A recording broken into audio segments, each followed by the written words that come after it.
নেওয়ার পরে আমাদের সেই 8 আগস্টের পরে যে দেশ চলতে থাকলো,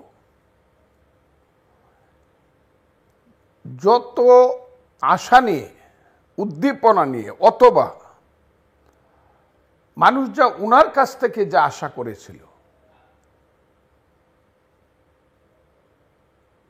মানুষ হতাশ হলো, বঞ্চিত হলো। আস্তে আস্তে মানুষ বলতে শুরু করলো রাজনীতিবিদ আর নোবেল লরিয়েট এক জিনিস হতে পারে না। অর্থনীতিবিদ এবং দেশের রাষ্ট্রনায়ক এক জিনিস। রাজনীতিবিদরাও কিন্তু নোবেল পেয়েছেন। হ্যাঁ, পেয়েছেন, কিন্তু উনি অর্থনীতিতে নোবেল পান না, নোবেল পেয়েছেন শান্তিতে। আমি বলছি রাজনীতিবিদরা নেলসন ম্যান্ডেলা সহ অনেকেই পেয়েছেন নোবেল, বারাক ওবামা পেয়েছেন। নেলসন ম্যান্ডেলার কথা বলে লাভ নাই, ওইটা পৃথিবীতে একবারই একজন আসে। ইয়াসির আরাফাত, নেলসন ম্যান্ডেলা, মহাত্মা গান্ধী, এইগুলা, আব্রাহাম লিঙ্কন, এটাই একবার আসে, এগুলা বলে লাভ নাই। আমি যে কথাটা বলতে চাই, এখন যে অবস্থাটা এসে দাঁড়িয়েছে, এই দেশ অন্ধকার বললে কম বলা হবে। অন্ধকারেও আপনি এই যে এই বাতিগুলো আছে, অন্ধকার বিদূরিত হয়ে যায় টর্চ মেললে, কিন্তু দেশটা কুয়াশাচ্ছন্ন, ধোঁয়াশা, নিঃশ্বাস নেওয়া যায় না, দম বন্ধ হয়ে যায়। প্রতিদিন প্রতি মুহূর্তে দুঃসংবাদ ছাড়া কোনো সংবাদ এখন আর কানে আসে না। মাদারীপুরে মানুষ নিহত হয়, হত্যা করা হয়, কিন্তু মসজিদে গিয়ে আশ্রয় নিয়েছে 3টি ভাই, 3জনকে মসজিদেই গলা কেটে হত্যা করা হয়েছে। এই যে নিষ্ঠুরতা চলছে দেশে, মাগুরাতে যা হলো, একটা শিশু, আমার মেয়ে, কল্পনাই করা যায় না আমরা কত বড় অমানুষ হয়ে গেলাম, আমরা কত পাপিষ্ট হয়ে গেলাম জাতি হিসাবে। আমরা পাপিষ্ট। আমরা এই যে চলছে সব জায়গাতে লুণ্ঠন, এটা একটা স্বাভাবিক প্রক্রিয়া হিসাবে দেখে, এটা লুণ্ঠন। যদিও আমরা এই ইংরেজিতে বলতেছি এটাকে মব, আমরা তো সাদা পোশাক গায়ে দিয়ে থাকি ঢাকা শহরে, কাজে দুর্গন্ধটাকে একটু সেন্টেন্ট দিয়ে দূর করার চেষ্টা করি, কিন্তু এটা তো লুণ্ঠন, ডাকাতি। এই দেশে এখন ডাকাত দল সৃষ্টি হয়েছে রাজনীতির নামে। দীর্ঘকাল আমরা ডাকাতি শুনিনি। হ্যাঁ, অনেকদিন আমরা ডাকাতির কথা শুনিনি, অন্য রকমের ডাকাতি শুনেছি। মানে এটা ডাকাতি শুরু হয়েছে। একদল লোক ইচ্ছা করলেই বলতে পারে চলো এই বাড়িতে যাই, এই বাড়িতে ফ্যাসিস্টের দোসর আছে, তাকে খুঁজে বের করতে হবে, এবং সেখানে গিয়ে আলমারি ভেঙে সমস্ত স্বর্ণ অলংকার, যতটুক টাকা পয়সা থাকে, মেয়েদেরকে নিগৃহীত করা, মানুষকে মারধর করা, হ্যাঁ, দরজা জানালা ভাঙিয়ে সব কিছু শেষ করে দিয়ে সব কিছু লুণ্ঠন করে নিয়ে এসে হাসতে হাসতে বলা যে এই যে আমরা ফ্যাসিস্ট ধরতে এসেছিলাম, সে পালায়ে গেছে, পাই নাই। এবং কেউ যদি এটার বিরুদ্ধে কোনো কথা বলো, সে ফ্যাসিস্টের এজেন্ট হিসাবে চিহ্নিত হবে এবং তারও একই পরিণতি হবে। এই যে চলছে, আমি যাদের বিরুদ্ধে কথা বলি, যে দল বা যাদের বিরুদ্ধে কথা বলি, এদের একটা লোকও মুক্তিযুদ্ধ করে নাই। বিশেষ করে আমি জামাতের কথাটাই বলছি। আমি তাদেরকে কোনোদিনই কঠিন সমালোচনা করি এই দেশটাকে আমি বিভক্ত করতে চাই নাই, আমার সেই ধৈর্য আছে। কিন্তু আমি খুব লক্ষ্য রেখেছি যে জামাত তার 71-এর যে ভূমিকা ছিল, সেই ভূমিকা থেকে তারা বেরিয়ে আসতে পারছে কিনা। কিন্তু তারা যখন কিছুদিন পরে একটু মনে করলো যে সব কিছু পরিষ্কার হয়ে গেছে, পূর্ব দিগন্তে সূর্য উঠেছে রক্তলাল, আমাদের বোধহয় বিজয় হয়ে গেছে, তারা যখন মনে করেছে যে তারা ক্ষমতা দখল করবে এবং মুক্তিযুদ্ধ সম্পর্কে বিভিন্ন ধরনের ব্যতিক্রম ধর্মী কথা, এবং সবচেয়ে কঠিন কথাটা হলো তাদের ছাত্র সংগঠনের পত্রিকায় যখন লেখা হইল যারা মুক্তিযুদ্ধ করছে মুসলমান যারা, তারা আল্লাহর কাছে ক্ষমা করতে হবে, ক্ষমা চাইতে হবে, তৌবা করতে হবে, আল্লাহ যাতে এদেরকে তৌবা কবুল করে। এবং জামাত যখন একটা কথা বলো না, কারণ শিবিরের ছেলে পেলে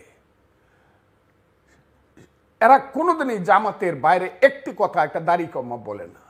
এটা বোঝা গেল যে তাদের এখানে ইন্ধন ছিল বা তাদের এখানে সম্মতি ছিল। তখন আমার একদম মনে হয়েছে, হায় হায়, এদের সঙ্গে না গত 20 বছর দেখলাম বেগম খালেদা জিয়া এত ভালো ব্যবহার করলো, তারেক রহমান সাহেবরা, আমরা সবাই আমাদের ডানার আস্তিনের নিচে খালেদা জিয়ার আঁচলের নিচে এদেরকে আশ্রয় দিলাম, বাঁচাইলাম, মার্কা দিয়ে ইলেকশন করাইলাম, এরা কয় কি করে কি, ওই কিন্তু আমি বলতে শুরু করলাম। বলার পরে এখন যে অবস্থাটা আমার বিরুদ্ধে দাঁড়াইছে, এটা অকল্পনীয়। একটা মানুষকে একটা দল এইভাবে আক্রমণ করতে পারে এবং কিভাবে আমার বিরুদ্ধে আক্রমণ করা হয়, এটা বলে শেষ করা যাবে না। আমি কেন বলি কথাটা, আমি যেটা দেখেছি, দেখেন, আমি নিজে মুক্তিযুদ্ধ করেছি। আমি এমন একটা জেলায় মুক্তিযোদ্ধা কমান্ডার ছিলাম, সেই জেলায় 2 জন বিখ্যাত লোক ছিলেন যারা দালাল হয়ে গেছিলেন, কঠিন বিরোধী ছিলেন মুক্তিযুদ্ধের, যদিও তাদেরকে আমি অনেক শ্রদ্ধা করি। একজনের নাম নেজাম ইসলাম, পাকিস্তান নেজাম ইসলামের প্রতিষ্ঠাতা মৌলানা আতহার আলী। আরেকজনের নাম সুলাইক্যার মাঠের ইমাম এবং পিডিপির সিনিয়র ভাইস প্রেসিডেন্ট নুরুল আমিনের পরেই যার নাম ছিল, তার নাম ছিল সৈয়দ মৌলানা মুসলিউদ্দিন। এই 2 জন দালাল হয়ে গেল, অ্যারেস্ট হয়ে গেলেন তারা। আরো মুসলিম লীগের বড় বড় নেতা অ্যারেস্ট হয়েছে, তাদের নাম বললাম, কিন্তু তারা হলো জাতীয় নেতা। 2 জনেই মৌলানা, এত বড় মৌলানা। মৌলানা আতহার আলী সাহেব প্রথমে বোতলে ফু দিত পানি খাওয়ার জন্য, রোগ ভালো হয়ে যেত, মানুষ মনে করতো। পরে মানুষ এমনভাবে আসতে শুরু করলো, পরে একটা বড় একটা ট্যাঙ্কি বানাইলো, ট্যাঙ্কি বানায় শুক্রবারে এটার মধ্যে ফু দিয়া দিত, 100 টাকা পানিও থাকতো না, সব বোতল দিয়া নিয়ে নিত ওই পীর সাহেবের। হাজার হাজার মুরিদ ছিল মৌলানা, উনি অ্যারেস্ট হয়ে গেলেন। আমি একদিন দাঁড়ায় আছি দোতলার উপরে মুবারক রেস্টুরেন্টে, কিশোরগঞ্জের মানুষ বুঝবে, তখন দেখলাম রাজাকারদের মিছিল নিয়ে যাইতেছে, মুক্তিযোদ্ধা সহ পুলিশ টুলিশ যতটুক ছিল, তারা কি এদেরকে দিয়া রেল লাইনের ইট ভাঙ্গাইব। কারণ কিশোরগঞ্জ থেকে বৈরব পর্যন্ত রেল লাইনের একটা কণাও ছিল না, সব তুলে ফেলছিল মুক্তিযোদ্ধারা। এখন নতুন করে রেল লাইন বসাইব, প্রথমে ইট বসাইব, সেইখানে মৌলানা আতহার আলী এবং মৌলানা মুসলিউদ্দিন সাহেবকে নিয়ে যাচ্ছে। আমার কলজাটা ছক করে উঠলো, ধক মেরে উঠলো, কয় কি চিরিক করে উঠলো। মৌলানা আতহার আলী সাহেব মুসলিউদ্দিন সাহেব ইট ভাঙ্গানোর জন্য নিয়ে যাচ্ছে, কথাটা খুব বোঝার চেষ্টা করে। আমি পরদিন কিশোরগঞ্জ সদরের এমপি ছিল, মোস্ট পাওয়ারফুল জেলা আওয়ামী লীগের সভাপতি, মুসলমানদের মধ্যে কিশোরগঞ্জে প্রথম উকিল, তার নাম সাত্তার উকিল, সৈয়দ নজরুল ইসলামের বন্ধু। তার কাছে গেলাম, গিয়ে বললাম, স্যার একটা কথা স্যার বলি, অন্ত মৌলানা মুসলিউদ্দিন সাহেব আতহার আলী সাহেবরে ইট ভাঙ্গাতে নিয়েন না। বিশ্বাস করেন, আমরা অনেকেই গেলাম, আমি এখন আমার বন্ধুদের অনেকের নাম বলতে পারি, বললাম না, আমরা মুক্তিযোদ্ধারা গিয়ে বললাম, অন্ত এই 2 জন ইট ভাঙ্গাইতে যাতে না নেয়, পুলিশ এর ব্যবস্থা করে। এবং এর পর দিন থেকে ওখানে নিলে কি মেরে ফেলা হতো? না, মেরে ফেলা হতো না, তার তো মুরব্বী মানুষ। না, ওই যে ইট ভাঙ্গানিতে নিয়ে কি করতো, নিতে না করলেন কেন আপনি? নিতে না করলাম, তাদের মতো মানুষ 70, 72, 80 বছরের বৃদ্ধ, তারা এত সম্মানিত মানুষ, যাদের হাজার হাজার মুরিদ আছে, এত লেখাপড়া জানা, এত যাদেরকে আমরা হুজুর বলে পায়ে সালাম। ওখানে নিয়ে কি করা হতো যেখানে আপনি নিতে না করছেন? ওখানে গিয়ে ইট ভাঙানো হতো তাদেরকে। ও, ইট ভাঙানো হতো তাদেরকে ইট ভাঙানো হতো। আচ্ছা, শাস্তি? ওই রেল লাইনের টানানো হতো, শিক টানানো হতো। না করলাম। এরপরে কত বড় বড় দালাল ছিল, কেউ কি বলতে পারবে? ফজলুর রহমান, বা আমি তো কমান্ডার ছিলাম, আরো অনেকেই ছিল, আমাদেরই তো পাওয়ার ছিল, যারা আওয়ামী লীগের ছাত্রলীগ ছিলাম। অন্যরা যারা সাধারণ মুক্তিযোদ্ধা যুদ্ধ করছে তাদের সম্মান ছিল, কিন্তু আমার মতো পাওয়ার তো তাদের ছিল না। পাওয়ার তো আমার ছিল, আমি কমান্ডার ছিলাম, আমি আওয়ামী লীগ করতাম, ছাত্রলীগের ঢাকা বিশ্ববিদ্যালয়ের নেতা, ছাত্রলীগের এক্স সেক্রেটারি, প্রেসিডেন্ট, আমাদের ছিল পাওয়ার। বলতে তো পারবে না যে বলছি একটা বাড়িতে একটু আগুন দে। কত দালাল ছিল, কত রাজাকারের কমান্ডার ছিল, কত বড় লোক ছিল, বলি নাই তো তার দোকানটা ভাঙ্গিয়া দে। দেখা গেছে দালাল জেলখানা গেছে, তার যে ছেলেটা উনি ব্যবসা করতেছে। কিন্তু আজকের যে প্রেক্ষাপট, কই মৌলানা আতহার আলীর বাড়ি যেটা ছিল, ওইটা তো আমরা পুরি নাই, ওনার বাড়িটা তখনও 2 তলা বাড়ি ছিল, সুন্দর সোনালী ব্যাংক ছিল ওই বাড়িতে। আমরা তো মৌলানা আতহার আলী সাহেবের বাড়ি, মৌলানা মুসলিউদ্দিন সাহেবের বাড়ি তো পুড়িয়ে দেই নাই, আমরা তো বুলডুজার দিয়ে ভাঙ্গিয়ে দেই নাই। আজকে এমন একটা অবস্থা হয়ে গেছে দেশটার মধ্যে, এখন এই যে ডাকাতের দল ভাই রয়েছে মবের নামে, একটা বাড়িতে যাচ্ছে, কালকে আমার চোখের পানি এসে গেল, গুলশানে দেখলাম, সত্যতা লেশ মাত্র নাই, সেই বাড়িটাতে গিয়া লক্ষ কোটি টাকার সম্পদ লুট করলো, রাত্র 3টার সময় মানুষের অবস্থা কি হয় আমি জানি না।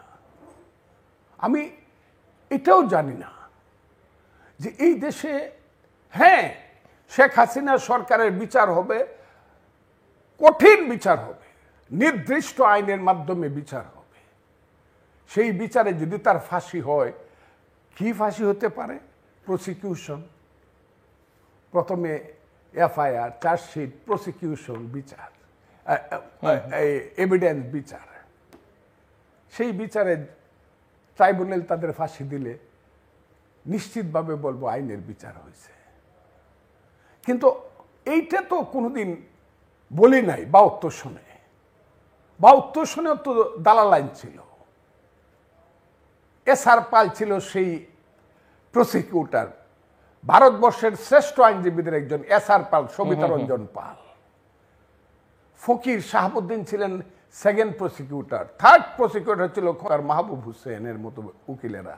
কেউ তো বলে নাই অমুককে ফাঁসিতে লটকায় দাও। খাজা খয়রুদ্দিনের যতদিন ফাঁসি না হয়েছে, গোলাম আজম আমাকে জিজ্ঞেস করেছিলেন। আমি সবসময় বলি, বাংলাদেশের মানুষ জানে আমি রূপক কথা বলি, আওয়ামী লীগের লিখতে 10 বছর লাগবো আর আওয়ামী লীগ 6টা অক্ষর লিখতে 6-10 60 বছর।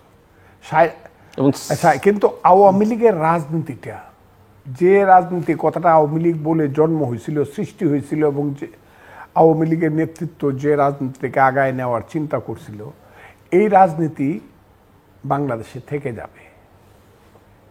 কেন থেকে যাবে? বাঙালি যতদিন এনে, বাঙালি হলো 99%।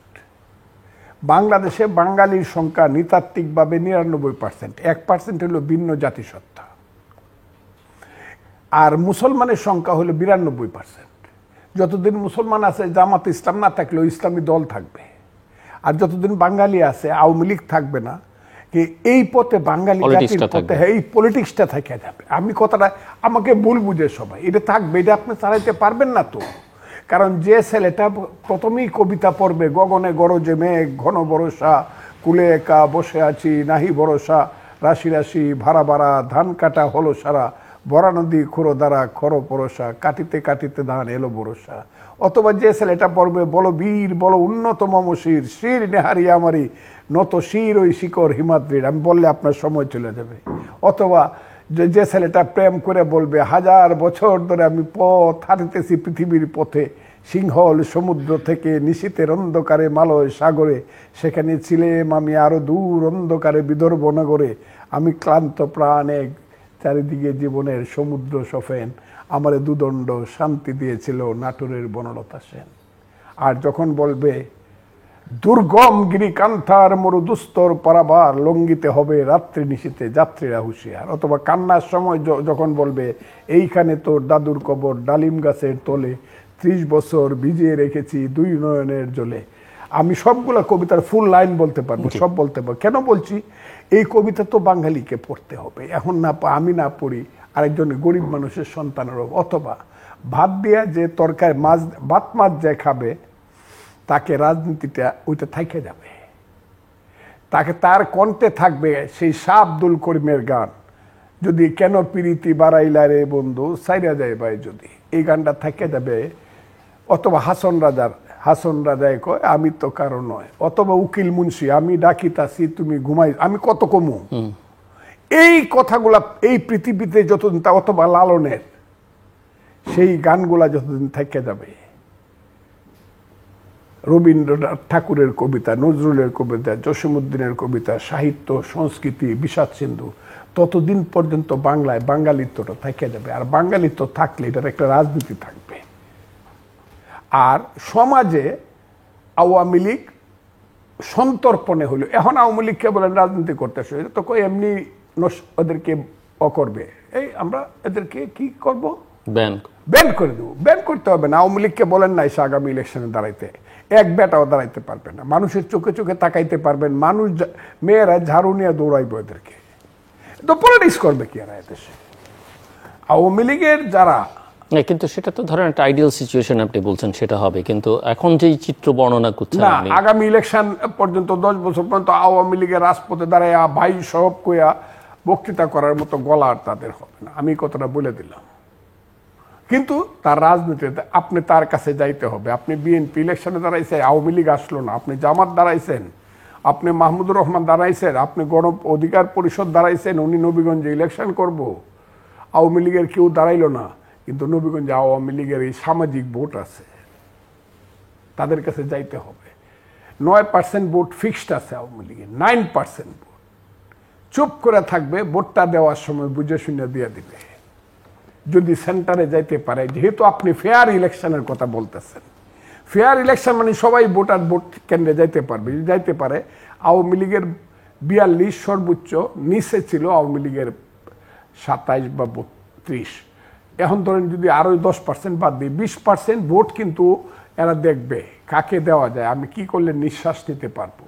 ওই আওয়ামী লীগের ঘরে গিয়া কিন্তু কর্মীদেরকে, এই ক্যান্ডিডেটদেরকে বলতে হবে, ঠিক আছে ভাই, আমার ভোটটা দেন, আমি একটু দেখবো না আপনাদের বিপদ আপদ যাতে না হয়, বলতেই হবে সবাইকে। নাহলে এই 20% ভোট যে দিকে যাবে সেই দিকে কিন্তু গরত হয়ে যাবে। গরত কথাটা বুঝেন না, এটা আমার গ্রামীণ ভাষা, মানে কেমত হয়ে যাবে। আপনি আমার কথাটা বুঝছেন? কিন্তু আওয়ামী লীগ ইলেকশন দাঁড়াইতে পারবে না, ভোট চাইতে আওয়ামী লীগের নামে পারবে না।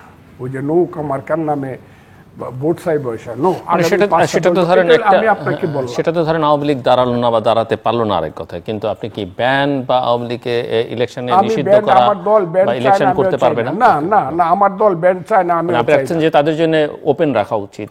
ওপেন রাখা উচিত। দেখি না কে আইসা দাঁড়ায়, কোন বাপের বেটা আইসা দাঁড়ায়, দেখি আওয়ামী লীগের। আমি জিজ্ঞেস করবো না, আমি তো সবরে বলতেছি না, আমার মুরব্বী আওয়ামী লীগ, কারণ ওবায়দুল কাদেরই আমার 2 বছরের ছোট। আমি তো দেখি দাঁড়ায় কোন বাপের বেটা বাংলাদেশে দাঁড়া খাইছে দে আবার নৌকা মার্কায় ভোট দেন। আমি তো বর্ডার খুলে দিতে চাই, আসো আসো আসো, বাংলাদেশ গেছো কেন, আসো বাংলাদেশে আসো।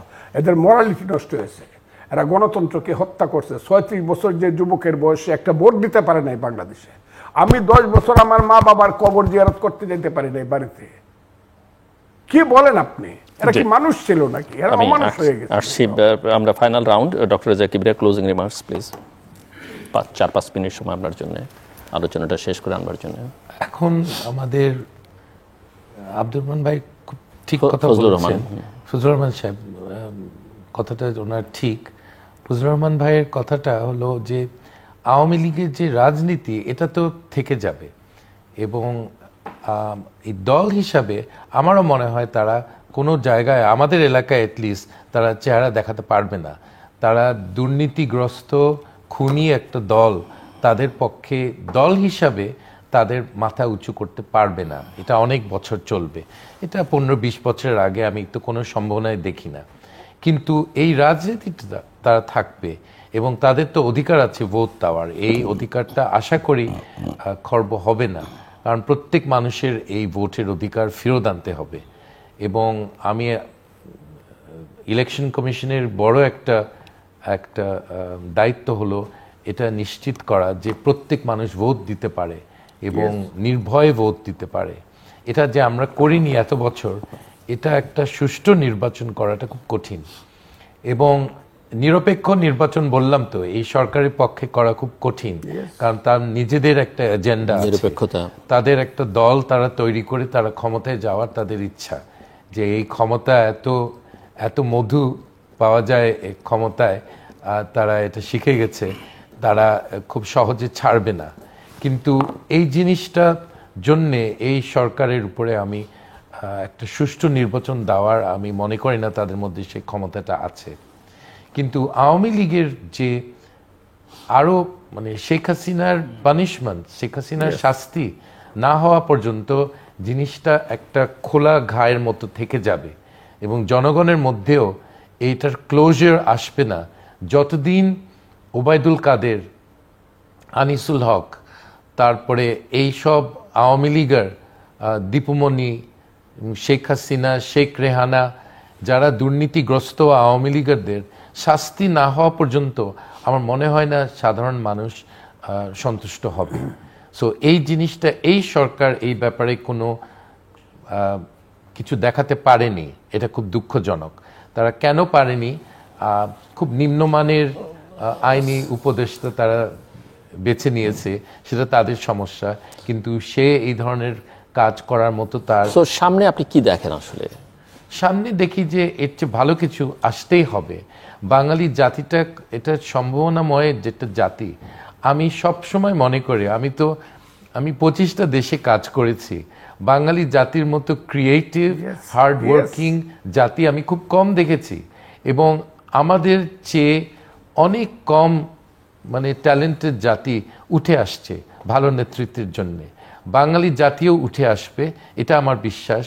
কিন্তু এখন যারা আছে তাদের সংস্কার বা তাদের কাজে আমি এটা আশা করি না।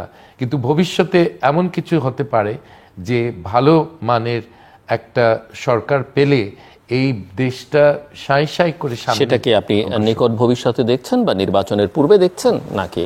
আমি নির্বাচনের পূর্বে মনে করি, কারণ নির্বাচনটা এদের অধীনে হবে এটা আমি ভালোভাবে দেখছি না। কারণ তাদের একটা এজেন্ডা আছে, বললাম তো, তারা এই কি বলে এটাকে নাগরিক কমিটি তারা করতে চায়। তারা তাদেরকে পৃষ্ঠপোষকতা করে অন্য দলকে তো একটা ফেয়ার চান্স দিবে না। তারা চাইবে যে এই দলটাই সামনে যাক, এই দলটাই ক্ষমতা রাখুক। তো এরকম এজেন্ডা নিয়ে একটা সরকার যদি আগের থেকে এটা অ্যানাউন্সমেন্ট করে এবং এই ব্যাপারে কোনো অ্যাকশন না নেয়, তাদের থেকে আপনি কেন আশা করছেন যে একটা সুষ্ঠু নির্বাচন হতে পারে? আমি তো করি না। সো এটা আমি মনে করি যে তার আগে কিছু একটা হবে, এই সরকার এটা থাকতে পারে না। এবং তাদের ব্যর্থতা বিভিন্ন ক্ষেত্রে আমি মনে করি এটাতে প্রফেসর ইউনূসের উপরে খুব বড় কোনো কালো দাগ পড়বে না। উনি বিশ্ববিখ্যাত এবং বাঙালি জাতির শ্রেষ্ঠ সন্তান হিসাবে ওনাকে মনে করা হবে, এটার পরেও মনে করা হবে। এই সরকারের যে ব্যর্থতা, এই উপদেষ্টাদের ব্যর্থতা, ওনাকে এটা বহন করতে হবে না, এটা আমার বিশ্বাস। কারণ ওনার রেপুটেশন ইজ সো স্ট্রং যে এটাকে খুব সহজে টাচ করা যাবে না। মিস্টার ফজলুর রহমান, আমি মনে করি এখন আমি আমার ভাইয়ের পদ ধরেই বলতেছি, ইউনূস সাহেব অনেক বড় এখন আমরা মনে করি। আমার এখনো সেই বিষয়, ওনার উচিত হলে সবাইকে ডাকা। এইসব ধরনের ওই যে সংস্কার কুসংস্কার সংস্কার কমিটি, যারা প্রথমেই কনস্টিটিউশনটা ধরেই নামটা বদলায় ফেলে দেশের নামটা, ওই সব বাদ দিয়ে 40 বছর আগে দেশ ছেড়ে গেছে, এখন এই সাথে আমাদের দেশে রেজা কিবরিয়ার মতো লোক আছে। আমি ওনার একটা উদাহরণ দিলাম, বহু লোক আছে সংবিধান পরিবর্তন করার মতো। এই সব কিছু বাদ দিয়া নির্বাচন একটা সুষ্ঠু নির্বাচন, এবং যে ব্যাপারে সমস্ত রাজনৈতিক দল একমত হবে, ইউনূস সাহেবের নেতৃত্বে সবাই বসবে এক্সেপ্ট আওয়ামী লীগ, মানে যারা এর বিরুদ্ধে ছিল তারা ছাড়া সব বসবে, বসে যতটুকু ঐক্যমত হবে সবাই দস্তখত করবে। আমরা এই ব্যাপারে ঐক্যমত হইলাম কি প্রধানমন্ত্রী 2 বারের বেশি থাকতে পারবে না, রাষ্ট্রপতি প্রধানমন্ত্রীর ক্ষমতা আমরা করব, ব্যালেন্স করব, ইত্যাদি ইত্যাদি। যতটুকু একমত হবে ততটুকু করবে। যেমন শাহাবুদ্দিন সাহেবের ব্যাপারে একমত হয়েছিল যে শাহাবুদ্দিন সাহেব রাষ্ট্রপতি ভারপ্রাপ্ত হবে, কিন্তু তাকে যাতে আবার প্রধান বিচারপতি হিসাবে ফিরে যেতে পারে, আমরা সবাই একমত হয়ে দেওয়া, যার কারণে একটা সংশোধনী পর্যন্ত সাংবিধানিক আনা হয়েছিল। ইউনূস সাহেব যদি উনার মন পরিষ্কার থাকে, আর যদি আমি দেখি অনেক গ্রাম্য দলাদলি যখন হয়, চৌরারা যখন দলাদলি করে, আমি নিশ্চয়ই মনে করবো না চৌরা মানুষের মতো ইউনূস সাহেবের মন। ওই যে সরে তাকে মেঘনার সরে ও মুখানের সরে বাপে কয়ে দেয়, আমি তো না করবো। ওই যে নরসিংদীর 6 ইউনিয়ন, এখানে দেখবেন এটা দিয়ে গায়ে দিছে, এটা ঢাকা পর্যন্ত খুলতে পারতেছে না। এই যে সৌরা মন যদি থাকে তাইলে কইব তোরা গিয়া কাম কর, আমি তো না করব, কিন্তু কাজটা করে আইসা পড়বে, আমার কথা শুনিস না। ইউনূস সাহেব যাতে এইটার মধ্যে না যায় যে তোরা গিয়া দল কর, আমি আসি ভিতরে কিন্তু আমার কথা বলিস না। এই কথাটা বললে এই দেশে এমন গন্ডগোল লাগবে, আমি বললাম মানুষের মনে কিন্তু জেদ বাড়তেছে, অবিশ্বাস থেকে মানুষ জেদ বাড়তেছে। কত সংগ্রাম করবে, কত রক্ত দিবে মানুষ। উনি বলছে 1000-এর উপরে রক্ত দিছে, হাজার আহত হয়েছে, রক্তের সাগর হয়েছে, আর কত রক্ত চাই দেশে? আরেকটা ইলেকশনের জন্য কি দেশের মানুষ আবার রক্ত দিবে? আমি মনে করি ইউনূস সাহেবকে আমি হাত জোর করে বলবো, আপনি এই পথে দেশকে নিয়েন না।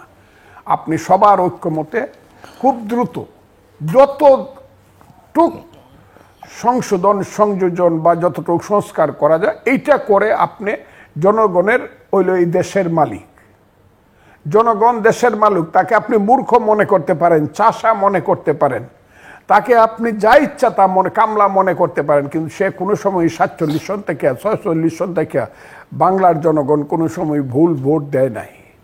তাদের কাছে ছেড়ে দেন দায়িত্বটা, যে তোমরা সিদ্ধান্ত করো দেশ কোন পথে যাবে এবং দেশ কারা চালাবে। আমি মনে করি this is the last solution for this country, যেখানে এত একটা কমপ্লেক্স সাংঘর্ষিক অবস্থা চলছে। ইউনূস সাহেবকে এই দায়িত্বটা নিতে হবে। ওনার যদি ক্ষমতার লোভ থাকে তাইলে ইতিহাস ভিন্ন রকম হবে, এবং উনি ইতিহাসের কালো অধ্যায়ের শিকার হয়ে গেলে আমাদের দুর্ভাগ্য। আমি একটা কথার উত্তর দিই, এই দেশে দল হবে দুইটা, একটা হলো রেডিক্যাল দল, প্রগতিশীল বাঙালি জাতীয় অমুক তমুক, এটা একসময় গড়ে উঠবে যদি দেশ থাকে। আর একটা হবে conservative party, like BNP, leadership conservative, হরেক রকমের চিন্তা ভাবনার একটা সমন্বয়।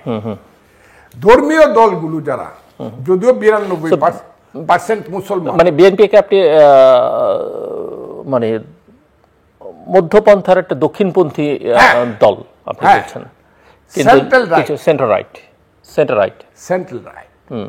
আর ধর্মীয় সেন্টার লেফট একটা হবে আপনি মনে করছেন ভবিষ্যতে? জি। আর ধর্মীয় দল যতদিন পর্যন্ত দেশে 92% মুসলমান থাকবে, জামাত দল হিসাবে কতটুকু কি করতে পারবে আমি জানি না, তাদের যোগ্যতা, কিন্তু মুসলমানদের ইসলামের নামে দল থাকিয়ে যাবে। তাইলে তিনটা হইতেছে এখানে। আর বাম রাজনীতি পৃথিবীতে যদি আবার আসে সেটা পরে আমি বলবো, কিন্তু যদি বিএনপি রিয়েল পলিটিক্সটা করতে পারে তো বিএনপি নাম্বার 1-এ আসবে সামনের অনেকগুলো দিনে। এবং আস্তে আস্তে ওই যে বাঙালি জাতীয়তাবাদী প্রগতিশীল যারা ধর্মনিরপেক্ষ, এই শক্তিটা আস্তে আস্তে, আমি হাসিনা আসবে অমুক আসবে সেটা বলছি না, কিন্তু এখানে একটা অবস্থান দাঁড়ায় যাবে, আপনি এটাকে বাধা দিতে পারবেন না, এই অবস্থান। আর মৌলানা সাহেবরা তারা সবসময় ঐক্যটক্য করে ইসলামকে রক্ষা করবে, আমাদেরকে হেদায়েত করবে যাতে বেহেশতে যাইতে পারি, সবকিছু করবে, মাঝে মধ্যে সিট পাবে। কিন্তু আমার ধারণা হলো, আমি সবসময় তারা মেজর রোল ইলেকশনে প্লে করবে না, ওয়াজের মাঠে অথবা মিছিলের মাঠে তারা, বাইতুল মুকাররমের মিছিলে তারা লিড করবে, কিন্তু ইলেকশনের মাঠে তারা 15%। আল্লাহর রহমত, আমিও ইসলাম ধর্মের লোক, কিন্তু মূল জায়গাটা থাইকা যাবে ওইটা। সেই জায়গায় থাইকা ইউনূস সাহেবরা ইতিহাসে থাকবে না ইতিহাসের আস্থা করে যাবে? ইউনূস সাহেবের মতো নোবেল লরিয়েট এখনো যদি উনার হুশ না হয়, হ্যাঁ, উনি যদি আমাদের দেশে ফুলার মতো আচার খাইছে, বাচ্চা শিশুর প্রস্তাবের মধ্যে আচার খাওয়া, উনি যদি এটা খাইতে থাকেন তাহলে উনি কিন্তু এইখানে শেষ পর্যন্ত ইলেকশনটা দিয়ে যেতে পারবেন না, এবং উনি নিউট্রাল থাকতে পারবেন না। এবং উনাকে আমি বলবো, অন্ধকারটা বিদূরিত করার জন্য আপনার হাতে শেষ অস্ত্র একটা আছে। সেই শেষ অস্ত্রটা হইল, ইনি সব মানুষের ডাইকে বলবে, সব আসেন আমার সাথে, আমি সবারই সাথী, আমি সবারই নেতা। কিভাবে এই দেশটা ঠিক করা যাবে একটা নির্বাচনের মাধ্যমে 18 কোটি মানুষকে কিভাবে এটার সঙ্গে যুক্ত করা যায় আপনারা বলেন। তখন সমস্ত রাজনৈতিক দলগুলো বলবে আপনি একটা জাতীয় নির্বাচন দিয়ে দেন। সেই জাতীয় নির্বাচন যদি ম্যাক্সিমাম ডিসেম্বর, আমি বললাম, আমি ম্যাক্সিমাম ডিসেম্বরের মধ্যে উনি যদি দিতে পারে, ফেয়ার, যেটা দিতে উনি পারবে বলে আমার মনে হইতেছে না, কারণ উনি হলেন ইতিহাসের বৈরাম খা। এই বৈরাম খারা কোনো সময় ইতিহাসে মেজর রোল প্লে করতে পারে না, বেসিক রুলটা প্লে করতে পারে না। বেসিক রুলটা প্লে করে সম্রাট আকবররা, কাজে ইতিহাসে। তবুও আমি এখন পর্যন্ত কেন জানি আমি আশা করি ভদ্রতার কারণে ইউনূস সাহেব একটা ভালো মানুষই করিয়া সবাইকে নিয়ে একটা ইলেকশন দেবে, ফেয়ার, ফ্রি ফেয়ার ইলেকশন, এবং সেইখানে জনগণ সিদ্ধান্ত নিবে এই দেশে তারা কাকে, কোন দলকে আগামী দিনের পাহারাদার হিসাবে, তাদের বাড়ির পাহারাদার হিসাবে রাখবে, এবং ট্রেনটাকে রিয়েল লাইনে তোলার সুযোগ দিবে। এবং আমার ধারণা সেইখানে আজকের প্রেক্ষাপটে বিএনপি ইজ দ্য পার্টি। প্রাথমিকভাবে তারাই ট্রেনটাকে লাইনে তুললে এটা নর্মাল হবে।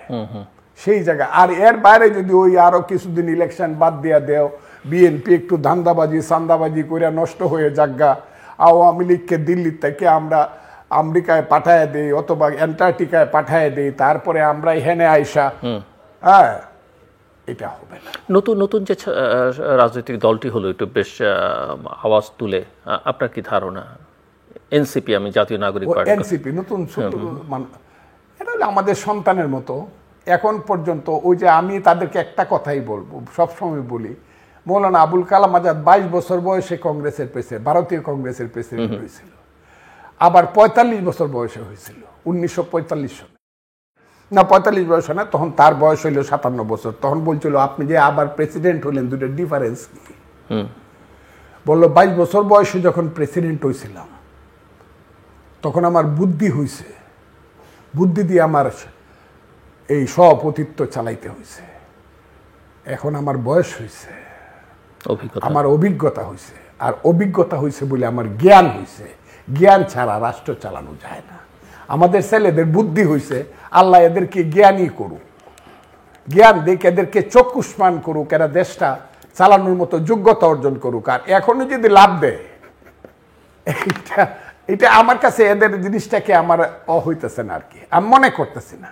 কারণ আমরা তো 23 বছর ছিল, দেখেন এই কথাটা কইছি বলে কত ভুল হয়েছিল আমাকে কত সময় আমি কইছিলাম 23 বছর বয়সে আমার যে ক্ষমতা ছিল, আমার মানে আমি কমান্ডার, আমার হাতে রাইফেল ছিল, আমার পাশে 1200 অস্ত্র, আমার হাতে 27টা LMG, আমি কইলে পরে গাঙ্গের মাঝে 10টা লোক ফালাই দিতে পারছে, কেউ জিজ্ঞাসা করছে না ওই যে দৌড়ে আনলে পরে রাজাকার মারলেন কেন।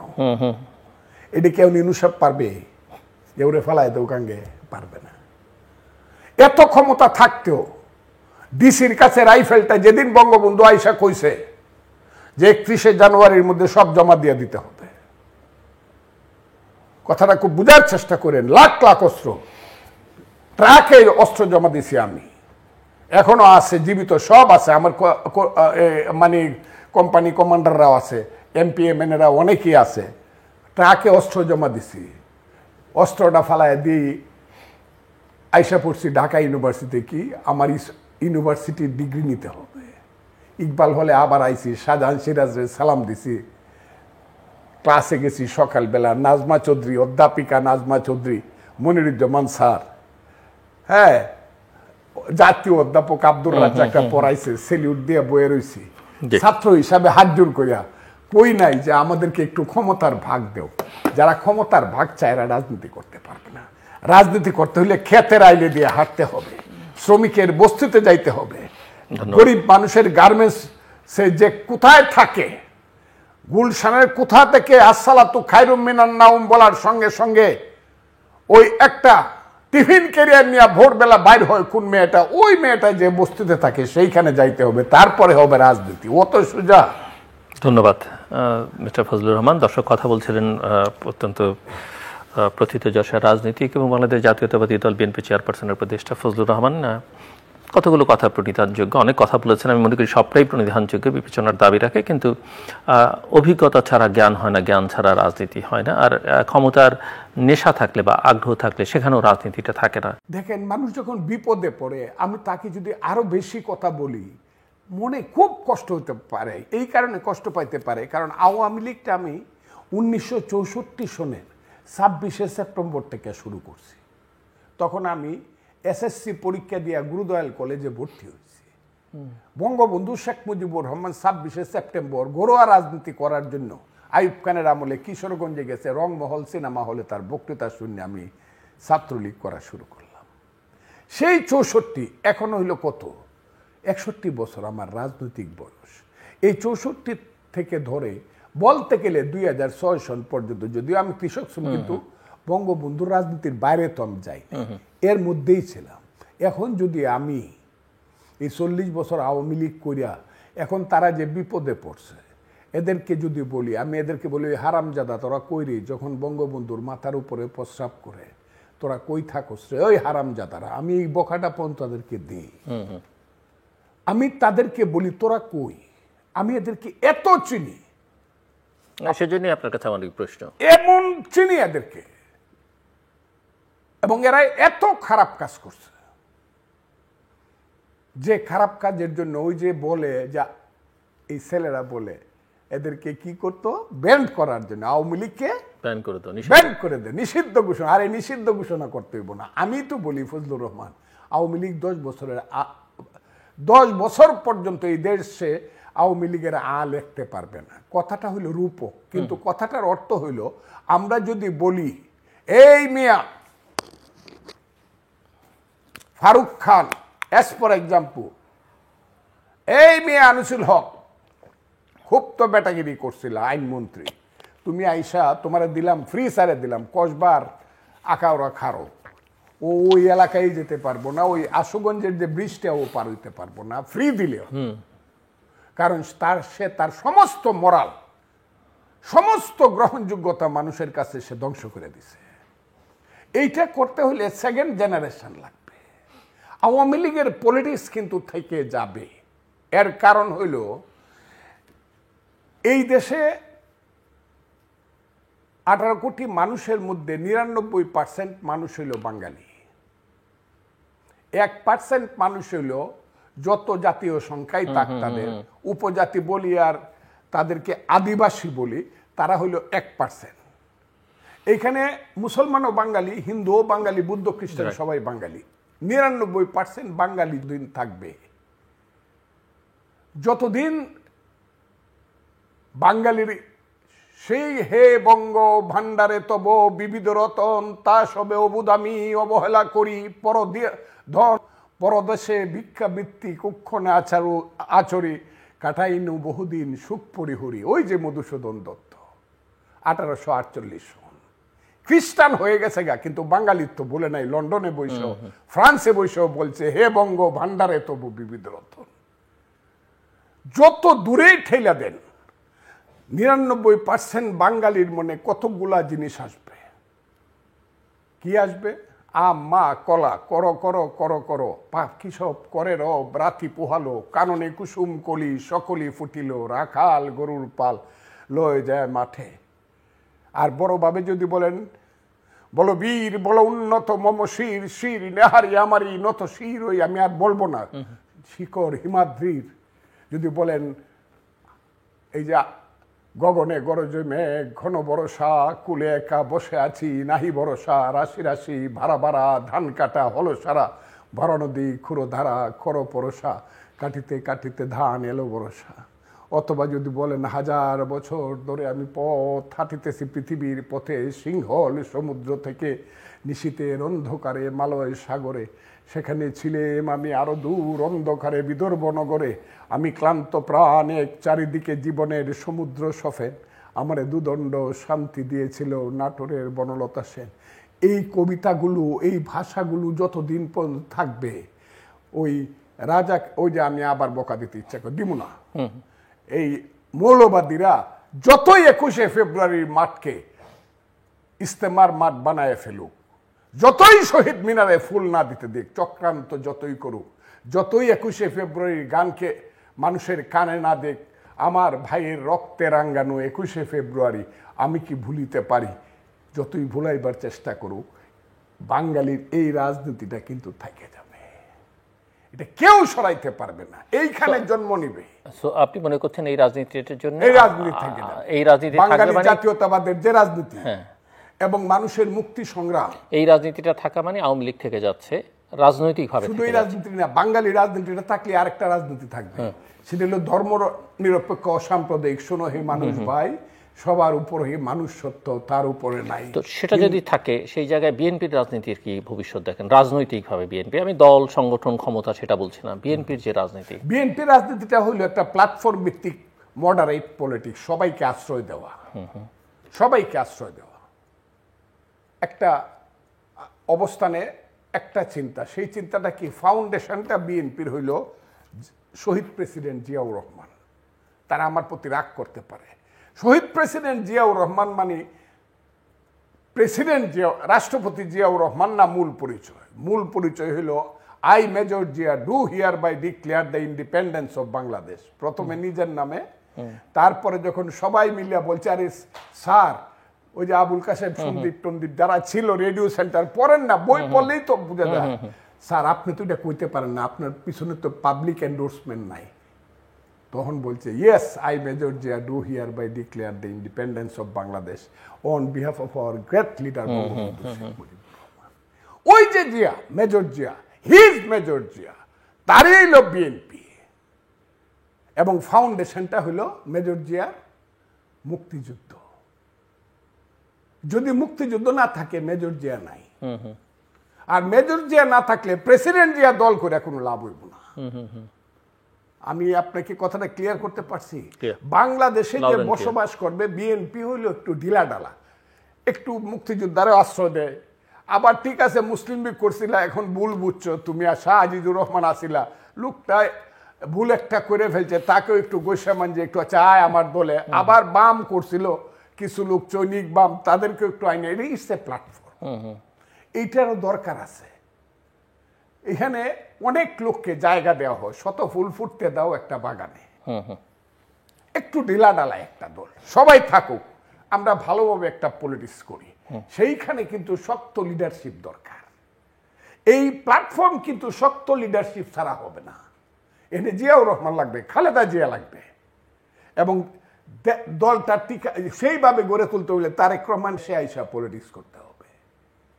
আমি কথাটা খুব বুঝে, ওই যে পারতেছে না সবটা সামলাইতে, কারণ হলো তারেক এখন মূল লিডার হলো তারেক রহমান সাহেব, ওনাকে দেশে আসতে হবে, সামনে বসতে হবে।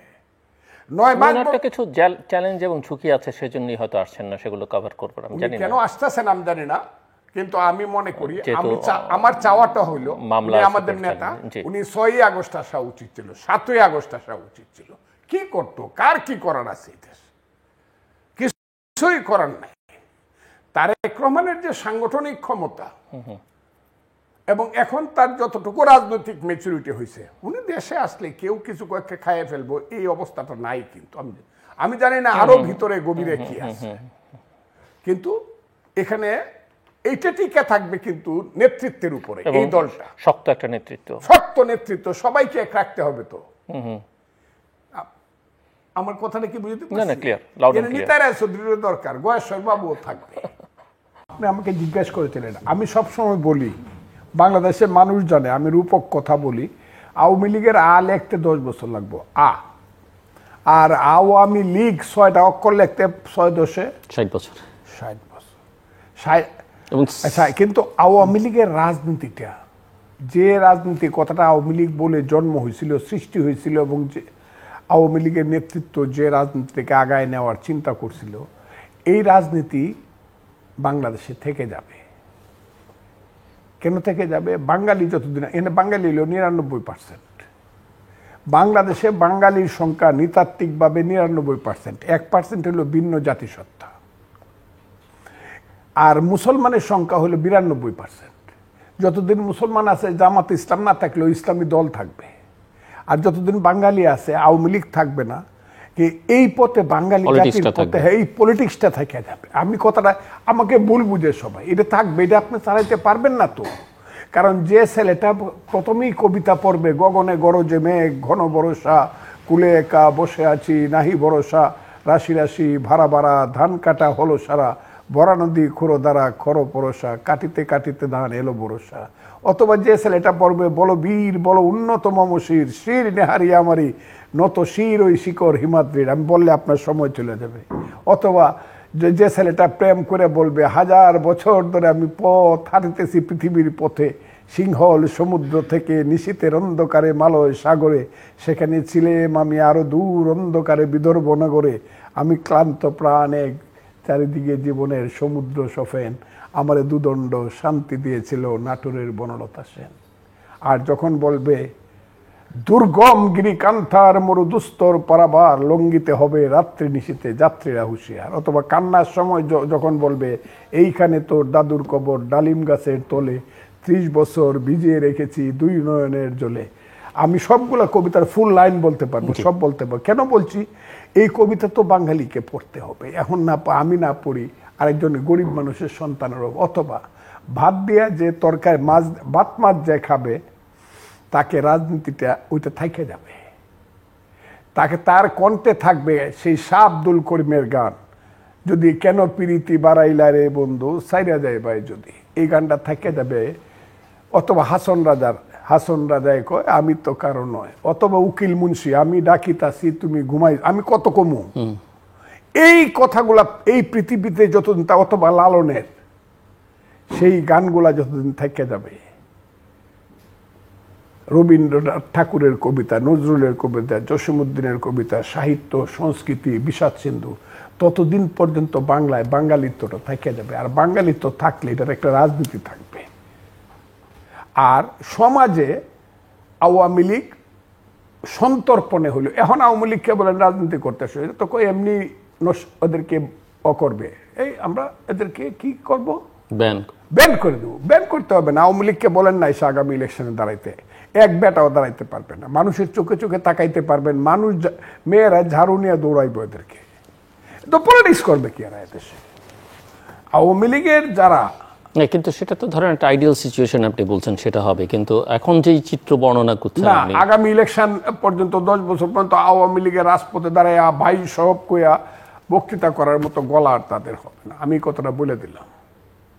কিন্তু তার রাজনীতিতে আপনি তার কাছে যাইতে হবে। আপনি বিএনপি ইলেকশনে দাঁড়াইছেন, আওয়ামী লীগ আসলো না। আপনি জামাত দাঁড়াইছেন, আপনি মাহমুদুর রহমান দাঁড়াইছেন, আপনি গণ অধিকার পরিষদ দাঁড়াইছেন, উনি নবীগঞ্জে ইলেকশন করব। আওয়ামী লীগের কেউ দাঁড়াইল না, কিন্তু নবীগঞ্জে আওয়ামী লীগের এই সামাজিক ভোট আছে, তাদের কাছে যাইতে হবে। 9% ভোট ফিক্সড আছে আওয়ামী লীগের, 9% ভোট। চুপ করে থাকবে, ভোটটা দেওয়ার সময় বুঝে শুনে দিয়ে দিবে। যদি সেন্টারে যাইতে পারে, যেহেতু আপনি ফেয়ার ইলেকশনের কথা বলতেছেন, ফেয়ার ইলেকশন মানে সবাই ভোটার ভোট কেন্দ্রে যাইতে পারবে। যদি যাইতে পারে, আওয়ামী লীগের 42 সর্বোচ্চ, নিচে ছিল আওয়ামী লীগের 27 বা 32। এখন ধরেন যদি আরো 10% বাদ দিই, 20% ভোট কিন্তু এরা দেখবে কাকে দেওয়া যায়, আমি কি করলে নিঃশ্বাস নিতে পারবো। ওই আওয়ামী লীগের ঘরে গিয়া কিন্তু কর্মীদেরকে, এই ক্যান্ডিডেটদেরকে বলতে হবে, ঠিক আছে ভাই আমার ভোটটা দেন, আমি একটু দেখবো না আপনাদের বিপদ আপদ যাতে না হয়, বলতেই হবে সবাইকে। নাহলে এই 20% ভোট যে দিকে যাবে সেই দিকে কিন্তু গরত হয়ে যাবে। গরত কথাটা বুঝেন না, এটা আমার গ্রামীণ ভাষা, মানে কিয়ামত হয়ে যাবে। আপনি আমার কথাটা বুঝছেন? কিন্তু আওয়ামী লীগ ইলেকশন দাঁড়াইতে পারবে না, ভোট চাইতে আওয়ামী লীগের নামে পারবে না। ওই যে নৌকা মার্কার নামে ভোট চাই বয়সা নো, সেটা তো ধরেন আওয়ামী লীগ দাঁড়ালো না বা দাঁড়াতে পারলো না আরেক কথা, কিন্তু আপনি কি ব্যান বা আওয়ামী লীগকে ইলেকশনে নিষিদ্ধ করা বা ইলেকশন করতে পারবে না? না না না, আমার দল ব্যান চায় না। আমি ভাবছেন যে তাদের জন্য ওপেন রাখা উচিত।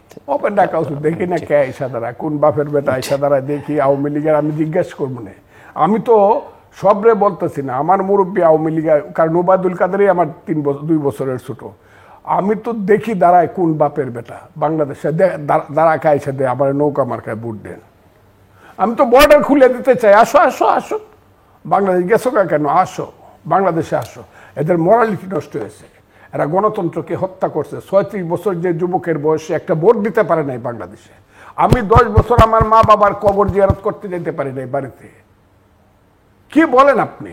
এরা কি মানুষ ছিল নাকি? এরা অমানুষ হয়ে গেছে। আসছি আমরা final round. Doctor Reza Kibria, closing remarks please. 4-5 minute সময় আপনার জন্য, আলোচনাটা শেষ করে আনবার জন্য। এখন আমাদের আব্দুর রহমান ভাই খুব ঠিক কথা বলেছেন। ফজলুর রহমান সাহেব কথাটা ওনার ঠিক। ফজলুর রহমান ভাইয়ের কথাটা হলো যে আওয়ামী লীগের যে রাজনীতি এটা তো থেকে যাবে, এবং এই দল হিসাবে আমারও মনে হয় তারা কোনো জায়গায়, আমাদের এলাকায় অ্যাটলিস্ট, তারা চেহারা দেখাতে পারবে না। তারা দুর্নীতিগ্রস্ত খুনি একটা দল, তাদের পক্ষে দল হিসাবে তাদের মাথা উঁচু করতে পারবে না। এটা অনেক বছর চলবে, এটা 15-20 বছরের আগে আমি তো কোনো সম্ভাবনায় দেখি না।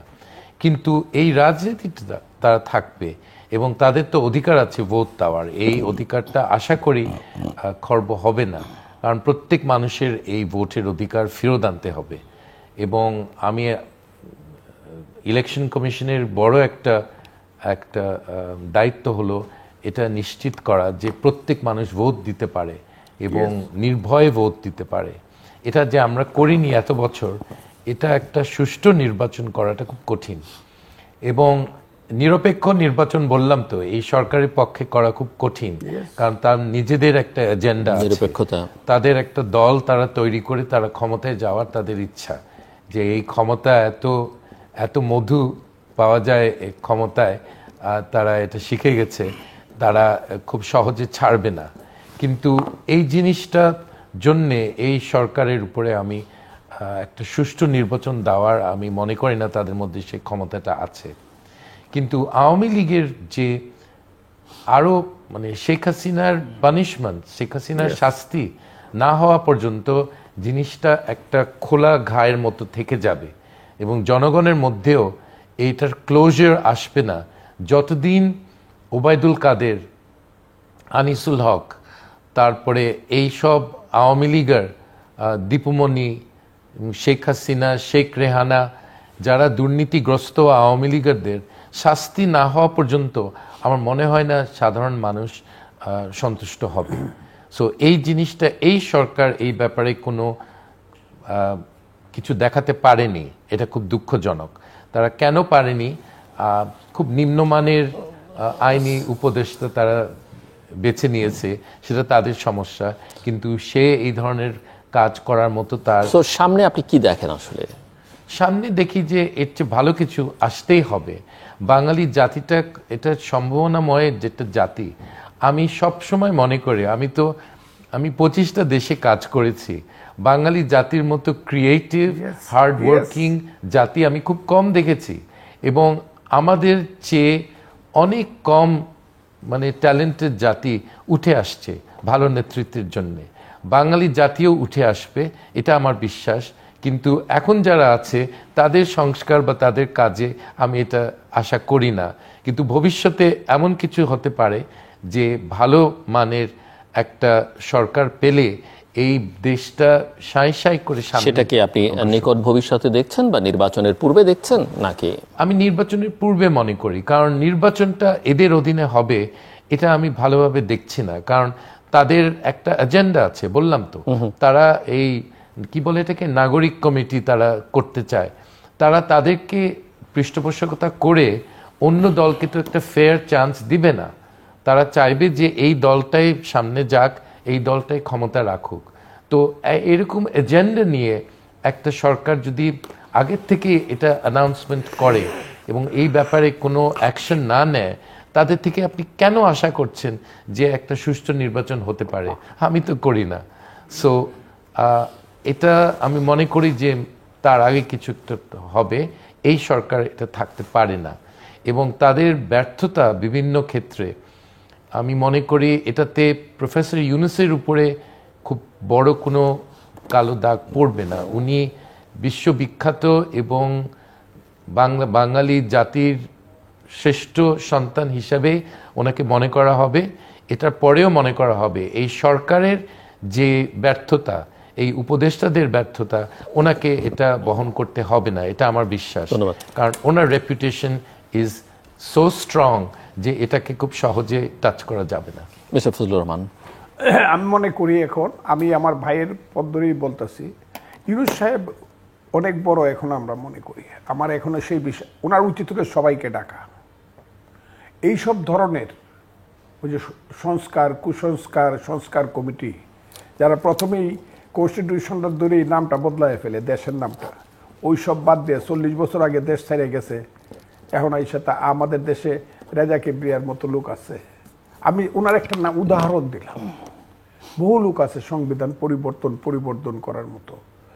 এই সব কিছু বাদ দিয়া নির্বাচন, একটা সুষ্ঠু নির্বাচন, এবং যে ব্যাপারে সমস্ত রাজনৈতিক দল একমত হবে, ইউনূস সাহেবের নেতৃত্বে সবাই বসবে এক্সেপ্ট আওয়ামী লীগ, মানে যারা এর বিরুদ্ধে ছিল তারা ছাড়া সব বসবে, বসে যতটুকু ঐক্যমত হবে সবাই দস্তখত করবে। আমরা এই ব্যাপারে ঐক্যমত হইলাম কি প্রধানমন্ত্রী 2 বারের বেশি থাকতে পারবে না, রাষ্ট্রপতি প্রধানমন্ত্রীর ক্ষমতা আমরা করব, ব্যালেন্স করব, ইত্যাদি ইত্যাদি। যতটুকু একমত হবে ততটুকু করবে। যেমন শাহাবুদ্দিন সাহেবের ব্যাপারে একমত হয়েছিল যে শাহাবুদ্দিন সাহেব রাষ্ট্রপতি ভারপ্রাপ্ত হবে, কিন্তু তাকে যাতে আবার প্রধান বিচারপতি হিসাবে ফিরে যেতে পারে, আমরা সবাই একমত হয়ে দেওয়া, যার কারণে একটা সংশোধনী পর্যন্ত সাংবিধানিক আনা হয়েছিল। ইউনূস সাহেব যদি উনার মন পরিষ্কার থাকে, আর যদি আমি দেখি অনেক গ্রামে গ্রাম্য দলাদলি যখন হয়, চৌরারা যখন দলাদলি করে, আমি নিশ্চয়ই মনে করবো না চৌরা মানুষের মতো ইউনূস সাহেবের মন। ওই যে সরে তাকে মেঘনার সরে ও মুখানের সরে বাপে কয়ে দেয়, আমি তো না করবো। ওই যে নরসিংদীর 6 ইউনিয়ন, এখানে দেখবেন যেটা দিয়ে গায়ে দিছে, এটা ঢাকা পর্যন্ত খুলতে পারতেছে না। এই যে সৌরা মন যদি থাকে তাইলে কইব তোরা গিয়া কাম কর, আমি তো না করব, কিন্তু কাজটা করে এসে পড়বে, আমার কথা শুনিস না। ইউনূস সাহেব যাতে এইটার মধ্যে না যায় যে তোরা গিয়া দল কর, আমি আসি ভিতরে ভিতরে, কিন্তু আমার কথা বলিস না। এই কথাটা বললে এই দেশে এমন গন্ডগোল লাগবে, আমি বললাম মানুষের মনে কিন্তু জেদ বাড়তেছে, অবিশ্বাস থেকে মানুষ জেদ বাড়তেছে। কত সংগ্রাম করবে, কত রক্ত দিবে মানুষ। উনি বলছে 1000-এর উপরে রক্ত দিছে, হাজার হাজার আহত হয়েছে, রক্তের সাগর হয়েছে, আর কত রক্ত চাই দেশে? আরেকটা ইলেকশনের জন্য কি দেশের মানুষ আবার রক্ত দিবে? আমি মনে করি ইউনূস সাহেবকে আমি হাত জোর করে বলবো, আপনি এই পথে দেশকে নিয়েন না। আপনি সবার ঐক্যমতে খুব দ্রুত যতটুক সংশোধন সংযোজন বা যতটুকু সংস্কার করা যায় এইটা করে আপনি জনগণের হইল এই দেশের মালিক, জনগণ দেশের মালিক। তাকে আপনি মূর্খ মনে করতে পারেন, চাষা মনে করতে পারেন, তাকে আপনি যা ইচ্ছা তা কামলা মনে করতে পারেন, কিন্তু সে কোনো সময় 47 সন থেকে 46 সন থেকে বাংলার জনগণ কোনো সময় ভুল ভোট দেয় নাই। তাদের কাছে ছেড়ে দেন দায়িত্বটা, যে তোমরা সিদ্ধান্ত করো দেশ কোন পথে যাবে এবং দেশ কারা চালাবে। আমি মনে করি this is the last solution for this country, যেখানে এত একটা কমপ্লেক্স সাংঘর্ষিক অবস্থা চলছে। ইউনূস সাহেবকে এই দায়িত্বটা নিতে হবে। ওনার যদি ক্ষমতার লোভ থাকে তাইলে ইতিহাস ভিন্ন রকম হবে, এবং উনি ইতিহাসের কালো অধ্যায়ের শিকার হয়ে গেলে আমাদের দুর্ভাগ্য। বাঙালি মুসলমানের ঘরে এইরকম সুসন্তান খুব কম এসেছে। ইউনূস সাহেব আমাদের সুসন্তান, এবং ওনার মতো নাম পৃথিবীতে কেউ করে নাই অরাজনৈতিকভাবে। আরও অনেক কথা বলেছিলাম। আমার মনে হয়েছিল যে উনার হাতে আমাদের দায়িত্বটা দিলাম, এইটা বোধহয় আগামীকে অনেক বেশি সুন্দর করবে, মহিয়ান করবে এবং বিকশিত করবে। কাজে হাততালিটা বড় জোরে দিয়েছিলাম। 1 মাস 2 মাস 3 মাস 4 মাস 5 মাস 6 মাস চলে গেল, আমি হতাশ হই নাই, তবে আমার আশায় ছেদ পড়েছে। আমি যা ভেবেছিলাম, আমি অনেক সময় বলতাম 10 জন প্রধানমন্ত্রীকে একসাথে করলে যত লম্বা হবে, ইউনূস সাহেব তার চেয়েও লম্বা। এখন এই কথাটা বলতে আমার গলাটা একটু আটকে আসে, কারণ আমার কাছে মনে হয়েছে যে দায়িত্বটা তিনি নিলেন সেই দায়িত্বটা তিনি সঠিকভাবে পালন করতে পারছেন না। বাংলাদেশের ইতিহাসে উনার সুনাম থাকুক, এটা আমি আল্লাহর কাছে দোয়া করেও বলি, উনি যাতে বাংলাদেশের ইতিহাসের বৈরাম খা না হন। আমি কিন্তু গত কয়েক মাস যাবত দেখছি উনি ইতিহাসের বৈরাম খা। মুঘল আমলে আকবরের সময় যে বৈরাম খা ছিলেন, শেষ পর্যন্ত তার পরিণতি কি হয়েছে আমরা সবাই জানি। উনি যে কাজগুলো করছেন, কাজগুলো খুব বেশি পছন্দের কাজ না, এবং উনি যাদেরকে দিয়া গাছের চেয়ে যদি কঞ্চি বড় হয়, বাঁশের চেয়ে কঞ্চি বড় হয়, সূর্যের চেয়ে যদি বালির তাপ বেশি হয়, তাহলে সেই দেশে থাকা যায় না। এখানে বালির তাপ বড় বেশি। তাদের কথাবার্তা শুনলে, তাদের কাজকর্ম দেখলে পরে এখন মনে হয় মানুষ কি একবার মনে করবে কিনা যা আগে কি হয়েছিল তাকে তাড়িয়েছিলাম।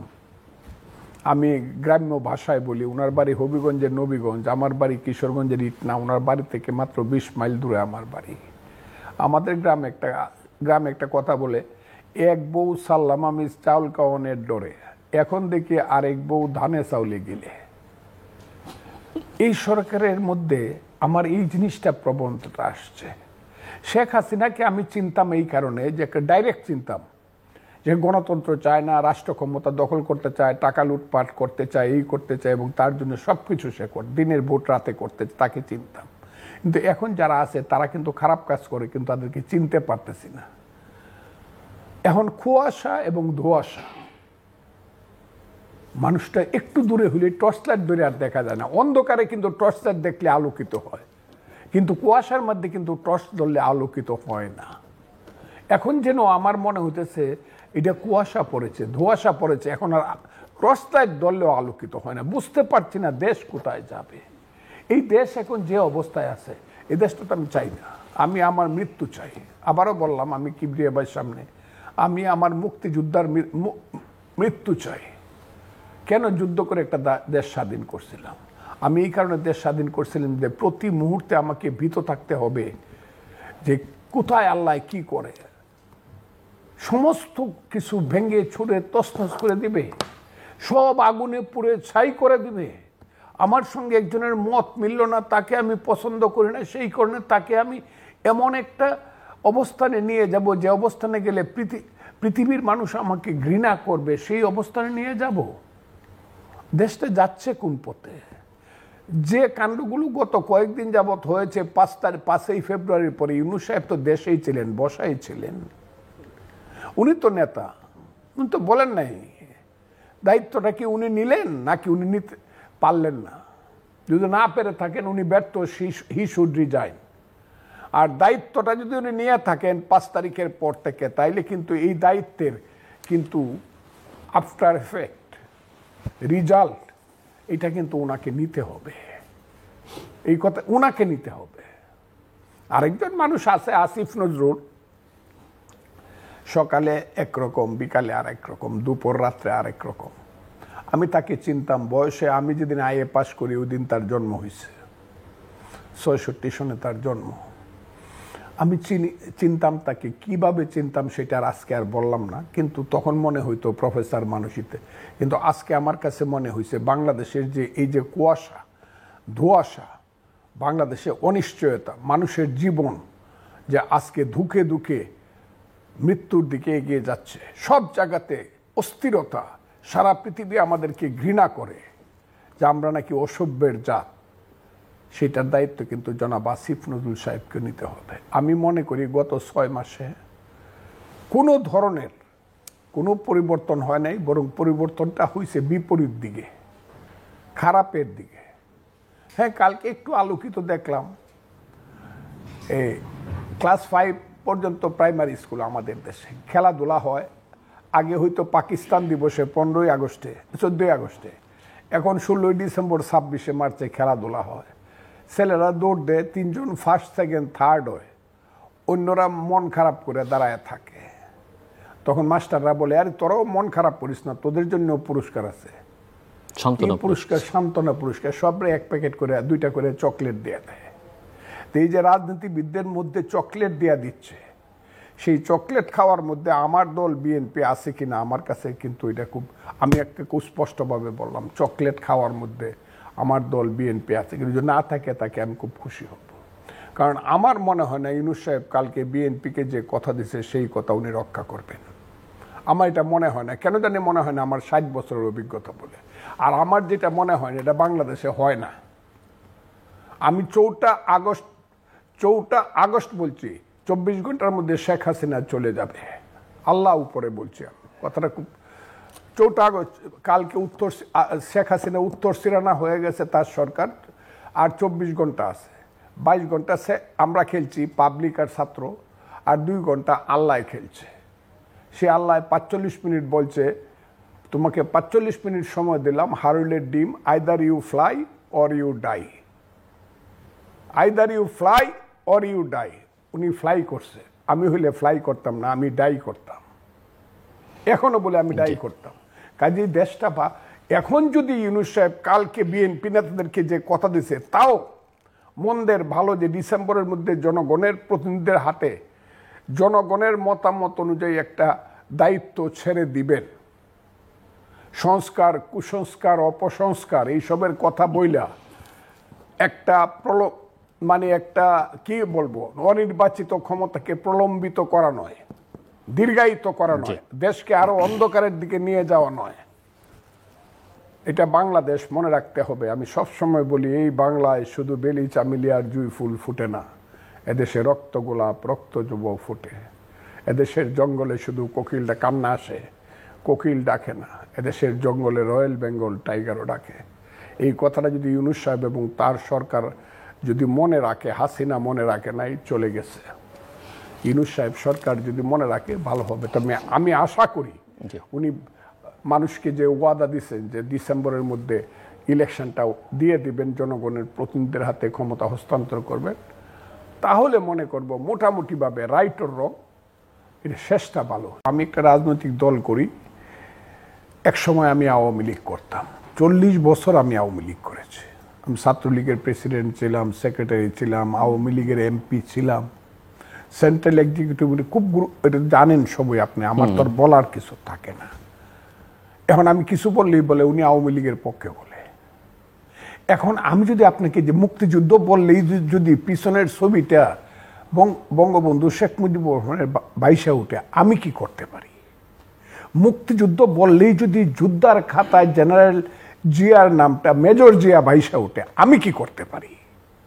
মুক্তিযুদ্ধ বললেই যদি মুজিবনগর সরকারের তাজউদ্দিন নজরুলের চেহারা ভাইসা, সৈয়দ নজরুলের চেহারা, আমি কি করতে পারি? এটা তো ইতিহাসের সত্য। আমি যে কথাটা আপনাকে বল, 5 তারিখের উত্তরটা আমি দিব না, এই কারণে দিব না, আমি জিজ্ঞাসা করব যারা গত 15-16 বছর তার মেয়েকে ব্যবহার করে, অথবা তার মেয়ে ব্যবহৃত, অথবা তার মেয়ের নেতৃত্বে এই দেশটাকে যারা লুট করে, আঙ্গুল ফুলে কলা গাছ ফুলে বট গাছ হয়েছে, ওইসব আমি খুব বাজে ভাষায় বলি, আমি আমার ভাইয়ের মতো না। ভাই তো অক্সফোর্ডে লেখাপড়া করছেন, আমি তো আর অক্সফোর্ডে, আমি তো বট গাছের নিচে লেখাপড়া করছি। তো এই হারামজাদারা কোথায়, যারা বঙ্গবন্ধুর জন্য জীবন দিব? এমনকি বড় ব্যবসায়ী শাহ আলম সুবহান, তার ছেলেরাও বলছে জীবনে তো আপনার সাথে আছি, মৃত্যুতেও আপনার সাথে থাকবো। আমি শুনছি কান দিয়ে। ওয়ার দে, তারা কোথায়? এই হারামজাদারা যে লাখ লাখ মিছিল করতো, এরা কোথায়? তামিলনাড়ুর একজন সাধারণ চিত্রনায়িকা ছিল, 2-3বার মুখ্যমন্ত্রী হয়েছে, জয়ললিতা। তার মৃত্যুর পরে যদি 134 জন লোক আত্মহত্যা করতে পারে, তাহলে বঙ্গবন্ধুর মাথার উপরে, স্ট্যাচুর উপরে প্রস্রাব করে তার বাড়ি পুরায় দেয়, আমি এটা বলতে হবে কেন? তারা কোথায়? একটা লোক জীবন দেখ, একটা, অনলি ওয়ান। ইতিহাস তো যা করার করবে, আমি এটা বলতে পারি। ইতিহাস কি করবে এই ব্যাপারটা বলতে পারি। আমি এইখানে বলছি, ঠিক আছে হাসিনা বাজে বক্তৃতা করছে, বঙ্গবন্ধু বাড়িতে, আমি এক সময় বলছি না যে শেখ মুজিবুর রহমান খুব খারাপ মানুষ ছিল, আপনারা যে শূন্য থাকেন। কারণ 66 সনে সে 6 দফা দিয়া এই দেশে কইছে যে আমি শোষিত হচ্ছি, আমি বাঙালি শোষিত হচ্ছে। সে কত খারাপ কাজ করছে 6 দফা দিয়া। এই 66 সনে 6 দফা দিয়ে সে স্লোগান শিখাইছে, তুমি কে আমি কে, বাঙালি বাঙালি, তোমার আমার ঠিকানা পদ্মা মেঘনা যমুনা। অথচ আমাদের কত সুন্দর স্বাদের পাকিস্তান ছিল, আদমজিরা আমাদের দেশের মালিক ছিল, ইস্পাহানিরা আমাদের দেশে আসতো। এখন এই 75 বছর পরে দেখতাম আদমজির নাতি গাড়ি দৌড়ায় যাইতেছে, রোলস রয়েস গাড়ি, আমি হাততালি দিতাম। এই বেটা এই খারাপ কাজটা করছে। আরও কত পাঞ্জাবি ছেলেরা, সুন্দর সুন্দর ছেলেরা এসে আমাদের বোনদেরকে বিয়া করলে কত সুন্দর বাগনা বাগনি হইতো। এই খুব খারাপ কাজ করছে শেখ মুজিবুর রহমান, তার বাড়ি পুড়িয়ে দেওয়াই দরকার। কিন্তু আমি জিজ্ঞাসা করি, আমার জানা মতে এই কথাগুলো কিন্তু উঠবে, 7 জন বীর শ্রেষ্ঠ, তাদের স্কাল্পচার ভাঙ্গা হলো কেন বাংলাদেশে? 7 জন বীর শ্রেষ্ঠ, কি বলবো, কাকে বলবো? আমি কি আর্মিকে জিজ্ঞাসা করব? আমি কি জেনারেল ওয়াকারুজ্জামানকে জিজ্ঞাসা করব? আমি কি আর্মির অন্য কোনো লোককে জিজ্ঞাসা করব? আপনার কি মুক্তিযুদ্ধের ধারায় বাংলাদেশের আর্মি না? এই 7 জন লোক জীবন দিছে, বীর শ্রেষ্ঠ হয়েছে বলে তো আপনি বাংলাদেশের স্বাধীন দেশের আর্মি। না হলে কোন বেটা বাংলাদেশের বাঙালির ছেলে পাকিস্তানের জেনারেল হয়েছিল? কে লেফটেন্যান্ট জেনারেল হয়েছিল? এমএজি উসমানের মতো একজন প্রতিভাবান সামরিক অফিসার, যাকে জেনারেল মন্টুকুমারি বলছিল যে this boy once he will be the general of India. Bharat ভেঙে পাকিস্তান এসে কর্নেল হয়ে রিটায়ার করতে হয়েছে।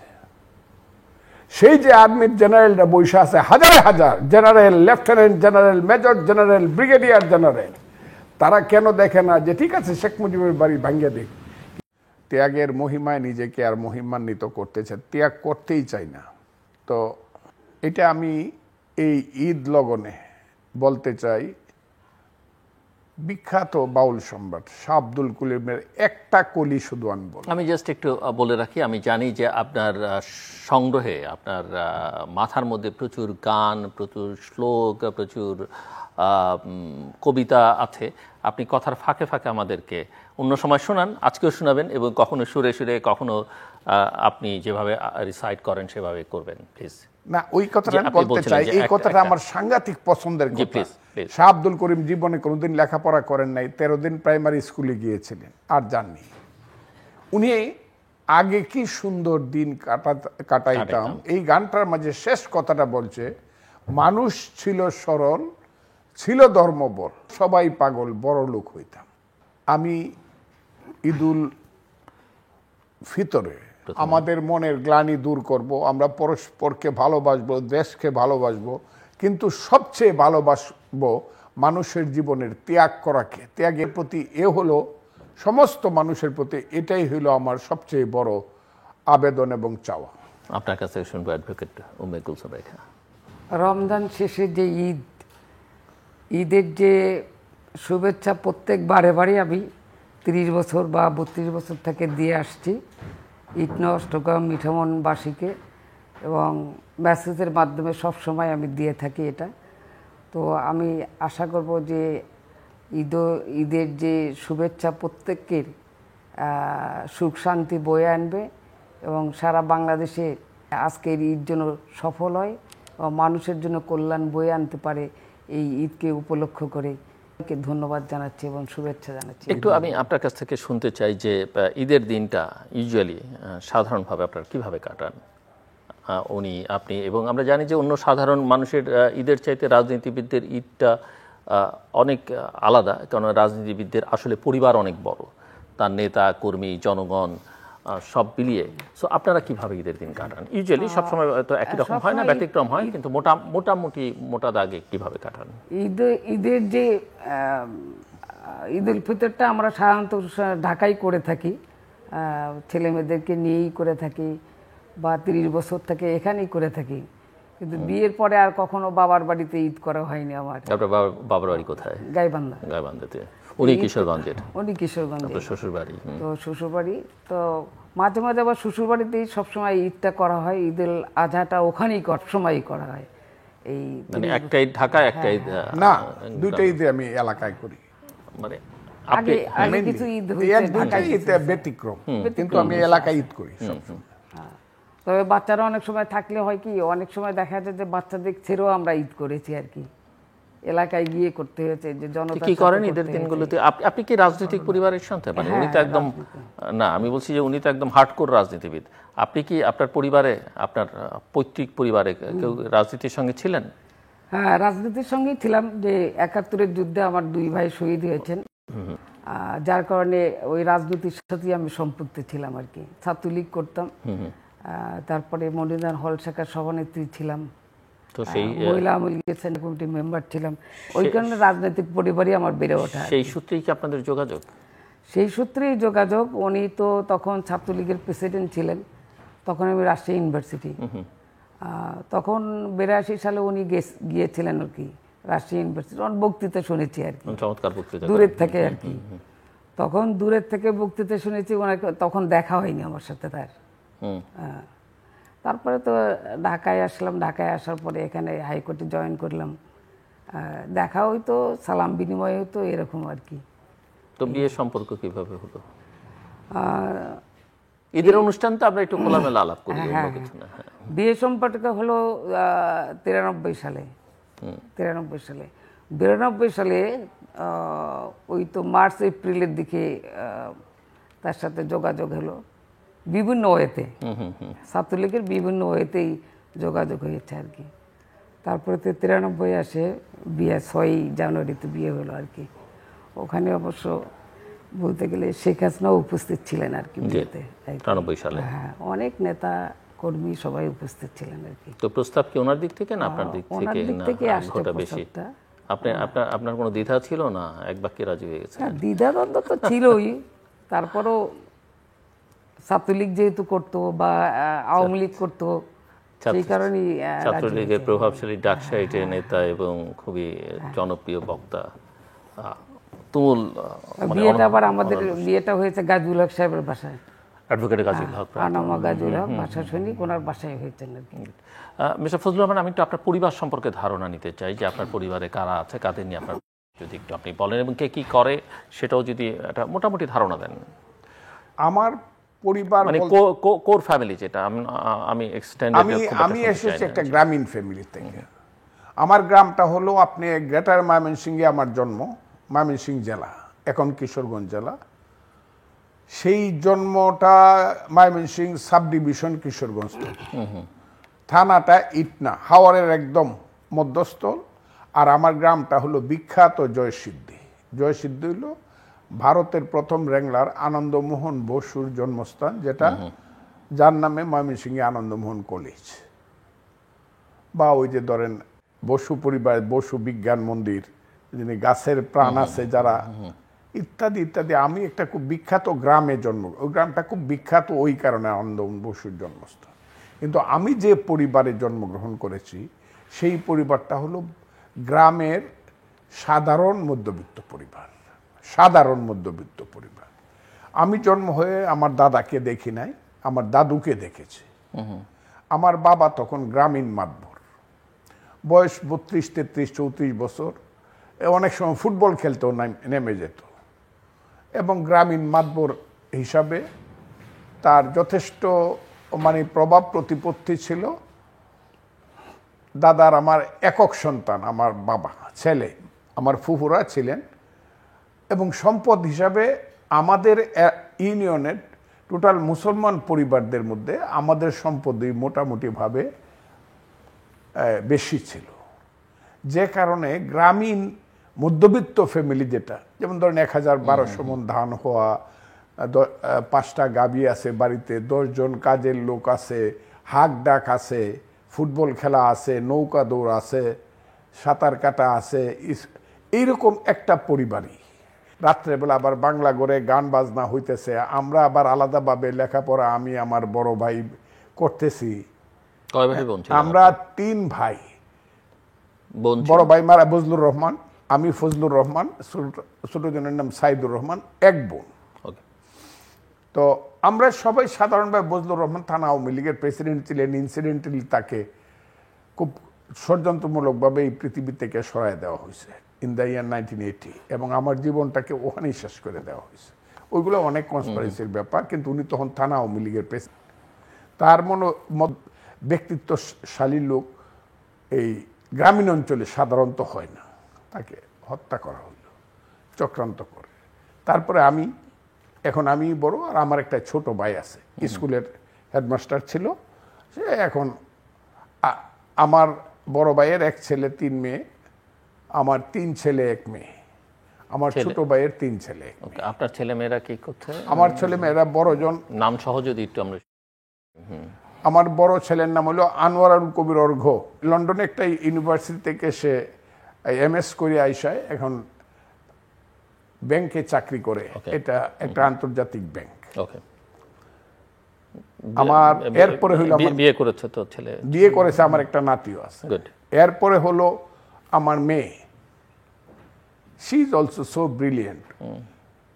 2014 সনে সারা ওয়ার্ল্ডে ইংলিশে হাইয়েস্ট মার্ক পাইছিল, যে কারণে ইংলিশ লিটারেচার, তার নাম ইন্দিরা রহমান। ইন্দিরা নামটা আমি রাখছি মুক্তিযুদ্ধে, যখন ইন্দিরা গান্ধী আমাদেরকে সহযোগিতা করেছিল, আমার কাছে মনে হয়েছে উনি মহিষী মহিলা। আমার দেশের মুক্তির জন্য উনি বিশ্বযুদ্ধের রিস্ক নিয়েছিলেন। কাজে আমি বাংকারে থেকেও চিন্তা করতাম, যদি বেঁচে থাকি আর বিয়ে করলে আমার মেয়ে হয়, এটা আমার ওয়াইফ জানে সবটাই, মেয়ে হয়, আমি আগেই বলছি যে তাইলে আমার মেয়ের নাম ইন্দিরা রাখবো। সেই হিসাবে আমার মেয়ের নাম ইন্দিরা রহমান, ব্রিলিয়েন্ট মেয়ে, এখন অ্যাটর্নি ইন ওয়াশিংটন। ঠিক আছে, আমেরিকাতে। এরপরটা হইলো সেকেন্ড ছেলে, MA অনার্স, BA অনার্স, MA-তে ব্রিলিয়েন্ট রেজাল্ট করছে ইংলিশ লিটারেচার। কিছুদিন চাকরি করছে, এখন আমেরিকা যাওয়ার অপেক্ষা আছে, অলরেডি চান্সের হয়ে গেছে, সে চলে যাবে। তার নাম হলো অনিক রহমান। আরেকটা হইলো সর্বশেষ, তার নাম হলো অভিক রহমান। আমি নামগুলো এইভাবে রাখছি। সে হইলো ব্যারিস্টার এখন, একদম ছোট, যে সে মাত্র 22 বছর বয়স। তো বড় ছেলে ছাড়া বাকিদের আর বিয়েতে দিয়েছে না, বিয়ে হয় নাই। তো তবে আশা করতেছি যে বিয়ে দেব। হ্যাঁ, না, আমরা চেষ্টা করতেছি এখন যে বিয়ে দিয়ে দিব। বড় ছেলেকে, সেকেন্ড ছেলেকে বিয়ে দিয়ে আমি পাঠাবো। শেষ করেন। আচ্ছা, এখন এবং আমরা এই জায়গাটা পারিবারিক জীবনে, আমি আরেকটা টক শোতে বলছি, আমরা খুব সুখী।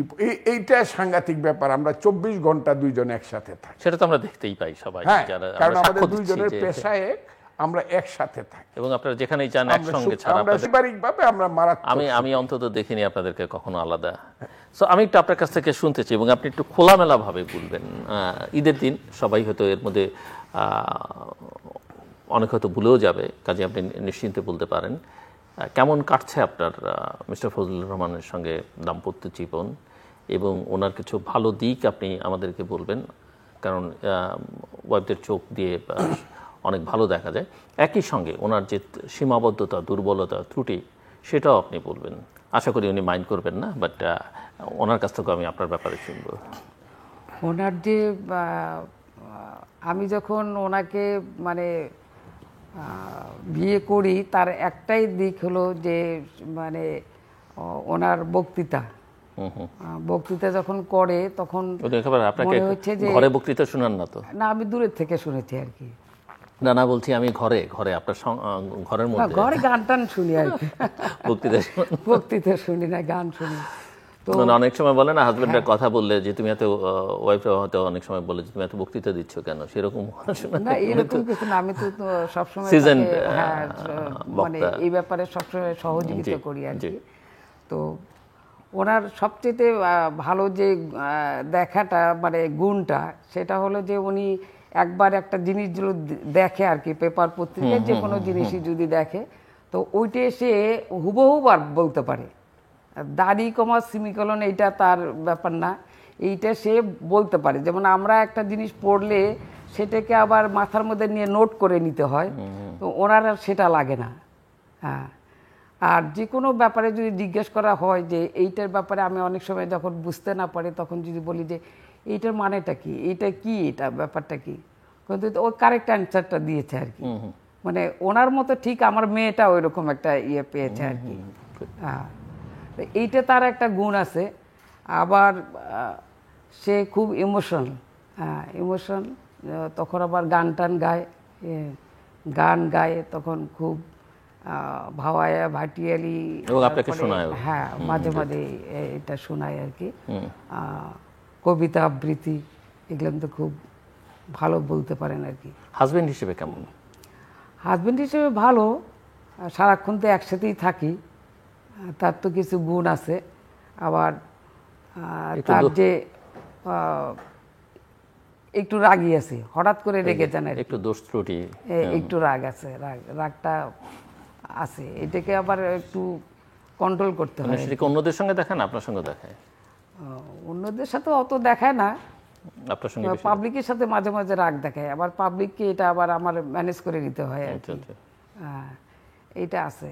আমার সাথে তো মাঝে মাঝে দেখায়, রাগ দেখায়, তবে ততক্ষণ পর্যন্ত যতক্ষণ তো সে মানে আনকন্ট্রোল হয়ে যায়, তখন ধমক না দিলে সে ঠিক হয় না আর কি। ওকে, মানে আপনাকে ধমক দিতে হয়? হ্যাঁ, এইটা এত বলার কি আছে আর কি। মানে ছোট ছোট জিনিসগুলো তার কাছে অনেক বড় হয়ে যায় আর কি, এরকম আর কি। ছেলেমেয়েদের সঙ্গে, ছেলেমেয়েরা কার সঙ্গে বেশি কমফোর্টেবল, আপনার সঙ্গে না ওনার সঙ্গে? দুইজনের সঙ্গে। উনি একরকম করে তাদেরকে বোঝায়, আমি একরকম করে তাদেরকে বুঝি আর কি। এখনকার ছেলেরা তো, ওনার এমন কোনো বিশেষ গুণ আছে বা ত্রুটি আছে যেটা সাধারণভাবে কেউ জানে না, আপনি জানেন, আমাদের কাছে প্রকাশ করতে পারেন আজকের এই ঈদের আনন্দে? আমি শিওর উনি কিছু বলবেন না আপনাকে, কারণ আপনার সম্পর্কে ওনার কাছ থেকে আমি শুনবো। সো উনিও, সবাই সাধারণভাবে ধারণা যে ওয়াইফদের সব হাজবেন্ডরা ভয় পায়, তো উনিও নির্ভয়ে বলবেন। সব ত্রুটিগুলো তো আর বলা যাবে না, সব ত্রুটিগুলো তো বলা যাবে না। যেটা বলা যায়। যতগুলো ত্রুটি কতগুলো ত্রুটি থাকে সেটা দেখেও না দেখার ভান করি আর কি, কিন্তু বুঝি, সব বুঝি, এরকম ব্যাপার আছে আর কি। গুড, এটা আপনার কাছ থেকে শুনতে চাই, ওনার সঙ্গে কেমন কাটলো, আপনার কাটছে কেমন? আপনি আগেই বলেছেন যে আপনারা হ্যাপি, এবং তার একটা বড় প্রমাণ যে 24 ঘন্টা প্রায় স্বামী স্ত্রীর মধ্যে একটু ঝগড়া বিবাদ একটু থাকবেই, স্বাভাবিক। মান অভিমান না হইলে ভালো লাগে না। এটা তো একটা ওই সিনেমার মতোই জীবনটা সিনেমার মতো, এইরকমই জীবন। আমি যখন বিয়ে করি, আমার সন্তানেরা সবই তার লালন পালন করা। আমি কিন্তু তখন এত বেশি ব্যস্ত ছিলাম জীবনে, এত বেশি আমি নিজেকে উৎসর্গিত করছি আমার দলের জন্য, আগের দল, নট বিএনপি, ওই দলের জন্য এমন উৎসর্গিত। তখনকার টাইমটা ছিল মারাত্মক টাইম, 90 এরকম প্রথম দিক থেকেই এমন একটা অবস্থা ছিল যে আমি একটা দিন সময়, আপনি আমার ডায়েরি যদি দেখেন, আমি 69 সন থেকে ডায়েরি লিখি, সিন্স 1969। দুইটা একটা ডায়েরি হারায় গেছে, কিন্তু আমি ডায়েরি লিখি। সেই ডায়েরিগুলো যদি দেখেন, আমার কোনো দিন, আমার অনেক সময় মনে হয় এই ভদ্র মহিলা এত টলারেট করলো কেন। আমি আজকে চিটাগাং, কালকে দিনাজপুর, পরশুদিন খুলনা, এরপরের দিন বাড়িতে, আর জীবনে কোনো অর্থনৈতিক কোনো সাকসেস নাই, টাকা পয়সার টান আছে। বিয়ের পরে তাকে আমি বললাম আমার কোনো টাকা পয়সা নাই। বিয়ের আগে বলেন নাই? না, পরে বলেন। বিয়ের আগে বলেন নাই? না আগে বলি নাই, জানতো সে আমার কোনো টাকা পয়সা নাই, হয়ে তুমি সংসার চালাইবা, আমি সংসার চালাইতে পারবো না, আমার রাজনীতি করতে হবে। তার কাছে আমি 22,000 টাকা দিলাম যে এইটা তোমার, এরপর আর আমি কোনো টাকা দিতে পারবো না। এটা তোর সংসার চলে না। খুব ধৈর্য ধরে সে উকালতিটা করলো, গাজীউল হক সাহেবের সাথে ছিল, পরে আবার আমি করলো। এবং প্রাথমিকভাবে কষ্টের সৃষ্টির যে সংসার, ছেলে পেলে হওয়ার পরে একটু দুধ খাওয়ানো, একটু বাড়ি ভাড়াটা দেওয়া ইত্যাদি, শি হ্যাজ ডান ইট। এটা তার কাছে আমার কৃতজ্ঞতার কোনো শেষ নাই। এইটা সে সংসারটাকে কোনো সময় একদম ফাঁকিতে ফেলতে চায় নাই, বা একদম শেষ করে দিতে চায় নাই। আমি দেখা গেল 10 দিন নাই, আমি ডায়েরি যখন দেখি, এখন বই যখন আমি লিখছি, আপনি কল্পনা করতে পারবেন না যে একজন স্ত্রী কি করে মাইনে নিছে। রাত্রে 2টার আগে আমি বাসায় যাই না, আবার ঘুম থেকে উঠে আইসা পড়ি নেতা অফিসে। এই হলো অবস্থাটা। এটা ছিল আমার রাজনীতি, আমি হোল টাইমার ছিলাম রাজনীতিতে। 1 2 নম্বর হলো ছেলে পেলে স্কুলে যাওয়া, পরবর্তী সময়ে তাদেরকে লেখাপড়া করানো, কোন স্কুলে দিবে আমি কিন্তু জানি না, আই ডু নট নো কোন স্কুলে ছেলে।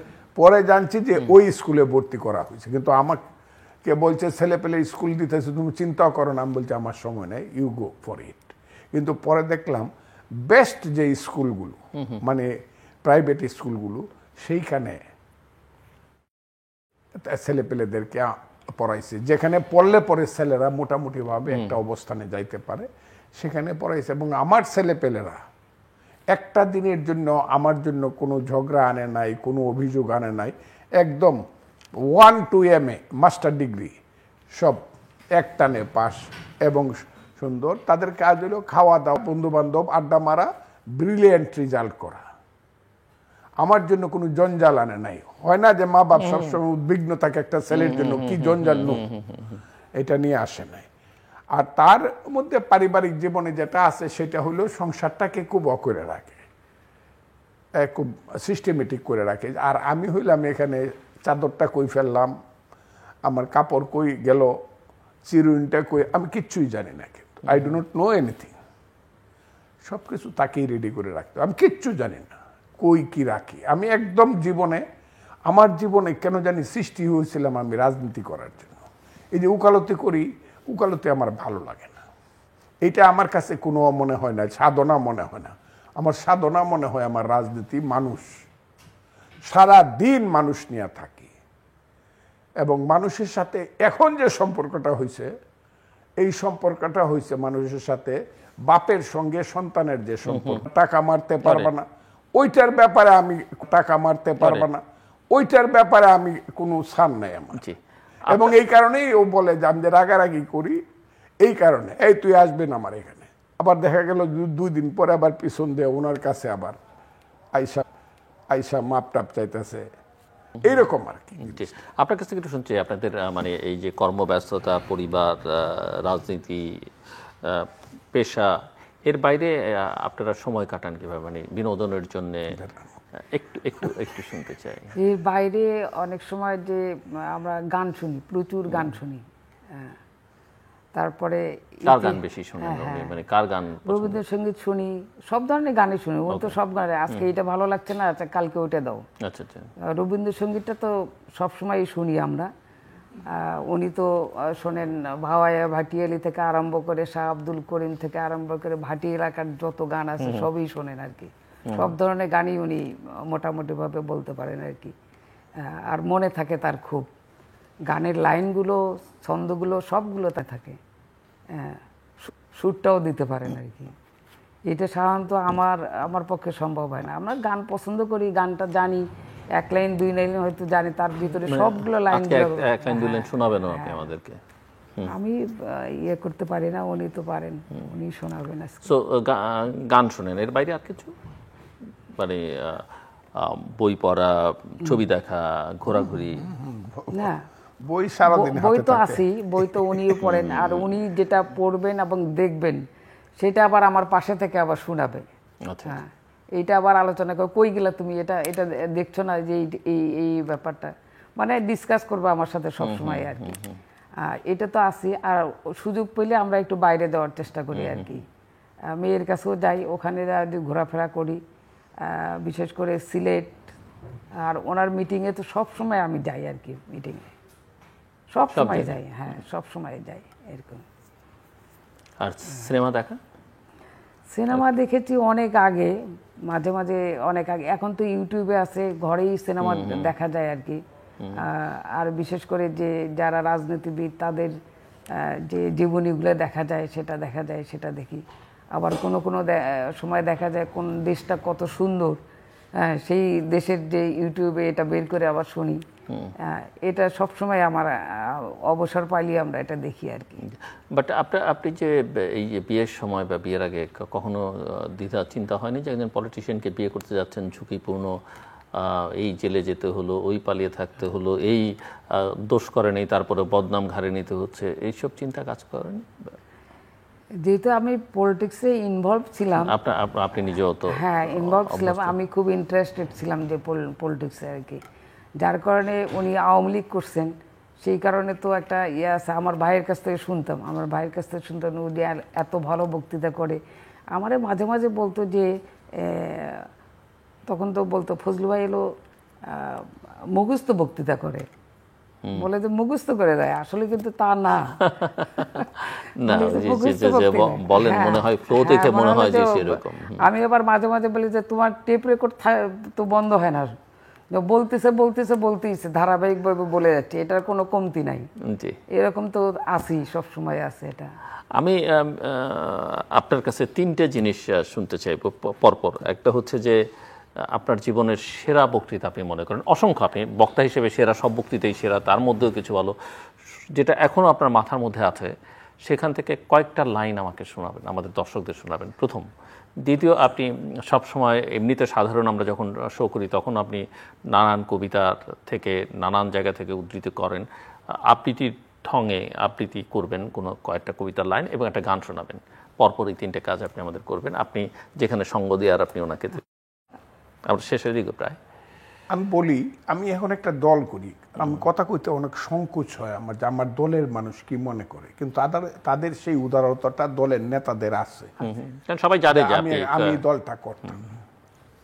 আমি 75-এর 15ই আগস্টের আগে কিন্তু আমি পলিটিক্স ছেড়ে দিয়েছিলাম, শপথ করে যে আমি পলিটিক্স করব। 15ই আগস্টের আগে বঙ্গবন্ধু যেদিন 25শে জানুয়ারি 1975 সনে বাকশাল করলো, এর 7 দিনের মধ্যে আমি শপথ করে পলিটিক্স ছেড়ে দিলাম।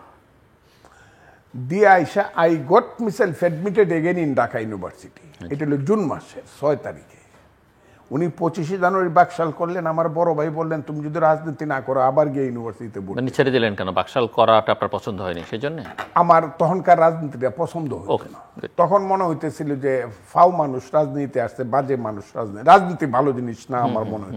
আমি বঙ্গবন্ধু থাকালীন এর চেয়ে বেশি আর কিছু বলবো না, কিন্তু আমার রাজনীতি ছেড়ে দেওয়ার মতো অবস্থাটা হয়ে গেছে, যে কারণে শপথ করে রাজনীতি ছেড়ে দিয়েছিলাম।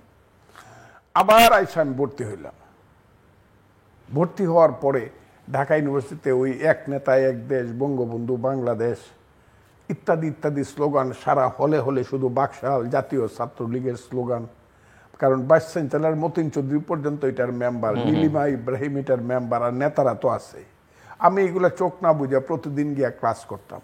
জাতীয় অধ্যাপক আব্দুর রাজ্জাক, ডক্টর নাজমা চৌধুরী, মনিরুজ্জামান স্যার, আমার সেই সব স্যারদের কথা আমার কিন্তু মনে পড়ে। তো ইয়াজউদ্দিন স্যার, আমি খুব ভালো ছাত্র, আমি কিন্তু খুব ভালো ছাত্র। এমনি নর্মালি যে ছাত্র যেগুলো, এখনকার ছাত্রদের মতো হয়তো ভালো না, কিন্তু ওই যে জেনারেল লেখাপড়া, পলিটিক্স খুব ভালো ছাত্র। এমনকি নাজমা চৌধুরী আমাকে দিয়ে ক্লাস করাইতো, ফজলু বলো তো দেখি এটা বলো। আমার বন্ধুরা বসে থাকতো, আমি বক্তৃতা করতাম, ওই মানে ক্লাস এইরকম ছিল। এবং আমার চিন্তা ছিল আমি বাহিরে চলে যাব দেশে। এর মধ্যে 15ই আগস্ট বইটা গেল, জুন জুলাই আগস্ট, আমি পলিটিক্স তো করি না। 15ই আগস্ট ঘটার পরে আমার মনে হইল যে দেশে নারী হত্যা হয়, শিশু হত্যা হয়, এগুলো আমি কইছি আগে কথাগুলো, আমাকে আবার রাজনীতি করতে হবে। কারণ আমি তখন মুজিব বাহিনী লিডার, অস্ত্র যে ধরছিলাম সেটা, সেই অস্ত্রগুলো আমার কাছে ছিল, অনেক অস্ত্র। এবং সেইখান থেকে ঘুরিয়ে আইসা আবার ওই গোপনে ভিন্ন নামে ছাত্র, এখনের মতো অবস্থা না কিন্তু, ভিন্ন নামে ছাত্রলীগ করা শুরু করলাম। এবং আমার নেতৃত্বেই মূলত ছাত্রলীগটা গড়ে উঠলো ঢাকা বিশ্ববিদ্যালয়ে প্রথম এবং সারা বাংলাদেশে। এক বছর পরে 1976 সনের 15ই আগস্ট, এক বছর, আমাকে দুইজন লিডার আমাকে ছোট ভাই হিসাবে, আমার গুরু হিসাবে তারা আমাকে বলতো, নির্দেশ দিত। এর মধ্যে একজন হলো চট্টগ্রামের SM ইউসুফ, যে তখন দলটা গড়ে তুলছিল। আরেকজন হলো বাংলার বাণীর সম্পাদক ছিলেন, তার নাম শফিকুল আজিজ মুকুল। এই তারা তখন আমাকে নির্দেশ দিলেন যে কোনোভাবে 76-এর 15ই আগস্ট ঢাকা বিশ্ববিদ্যালয়ে বটতলা করতে হবে। তখন কিন্তু গাছের পাতাও নড়ে না, বক্তৃতা তো দূরের করে। আমি সিদ্ধান্ত একটু খুব বেশি সময় আমার হাতে নেই, ছোট না আমি শেষ করে, ওই যে বক্তৃতাটা আমি করছিলাম, প্লিজ আমরা শুনি কয়টা লাইন। সেই বক্তৃতাটা হইল, আমি প্রথমেই বললাম যে তৃতীয় বিশ্বের দেশে দেশে সামরিক অভ্যুত্থান হয়, রাষ্ট্রপতি প্রধানমন্ত্রীরা নিহত হয়, এটি ইতিহাসের বাইরের কোনো কথা নয়। কিন্তু আমি আপনাদেরকে জিজ্ঞাসা করতে চাই, কি অন্যায় করেছিল বঙ্গবন্ধুর শিশুপুত্র রাসেল? সে যখন নিজ চোখে দেখেছিল তার বাবাকে মাকে হত্যা করা হয়েছে, তার বাবাকে হত্যা করা হয়েছে, রাসেল ধানমন্ডির বাড়িতে গিয়ে এক পুলিশের কাছে গিয়ে আশ্রয় নিয়েছিল। ঘাতকেরা একে একে সবাইকে হত্যা করে রাসেলকে ধরে এসে জিজ্ঞাসা করলো, তোর নাম কি বল, তোর পিতার নাম কি বল।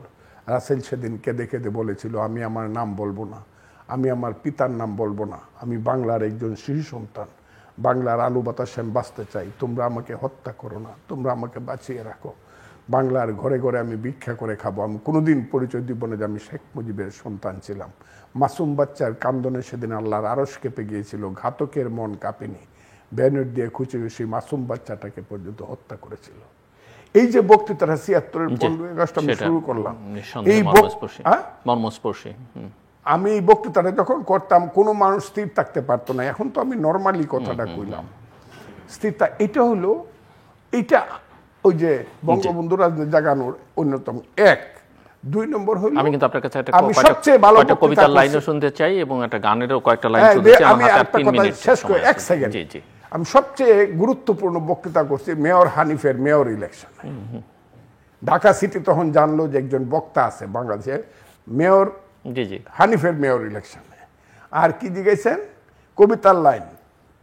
আমার কবিতার লাইনের মধ্যে আমার কবিতা, রেখমা দাসের মনে এ মিনতি করি পদে, সাধিত মনের স্বাদ ঘটে যদি পরমাদ, মধুহীন করোনা কো তবু মন কোকোনা দে, প্রবাসে দৈবের বসে জীব তারা যদি খসে, এ দেহ আকাশ হতে যেন নাহি পড়ে, জন্মিলে মরিতে হবে অমরকে কথা কবে, চিরস্থির কবে নীর হায়রে জীবন নদে।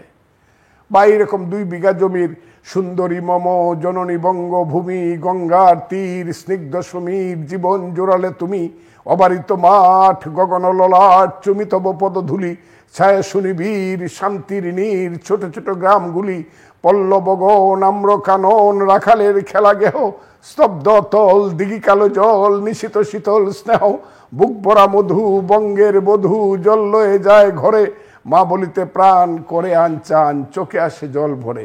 এই কবিতাগুলো আছে। আর গানের বেলায় আমার দেখা গেল গান শোনা, আমি যখন খুব মন খারাপ থাকে, আপনি কণ্ঠ মেলাতে পারেন ওনার সাথে। হ্যাঁ, আমি যখন খুব মন খারাপ থাকে, কোনো সময় আমার এলাকার গান আছে। আমার এলাকায় এই ভাওর অঞ্চলে জন্মগ্রহণ করছে কে, রশিদ উদ্দিন, জালাল খা, উকিল মুন্সি, হাসন রাজা, রাধা রমন, শাহ আব্দুল করিম, এইরকম আমি অনেকের নাম বলতে পারবো, তাদের গানগুলা গাই। কিন্তু আমার গানের মধ্যে রবীন্দ্রসঙ্গীত দেওয়া শুরু হয় সকালবেলা। যে আমরা একটু শুনি, আমরা একটু একটা লাইন শুনি আপনার কাছ থেকে, আপনার রবীন্দ্রসঙ্গীত। কোনো অসুবিধা নেই। কেন জামিনী না যেতে জাগালে না,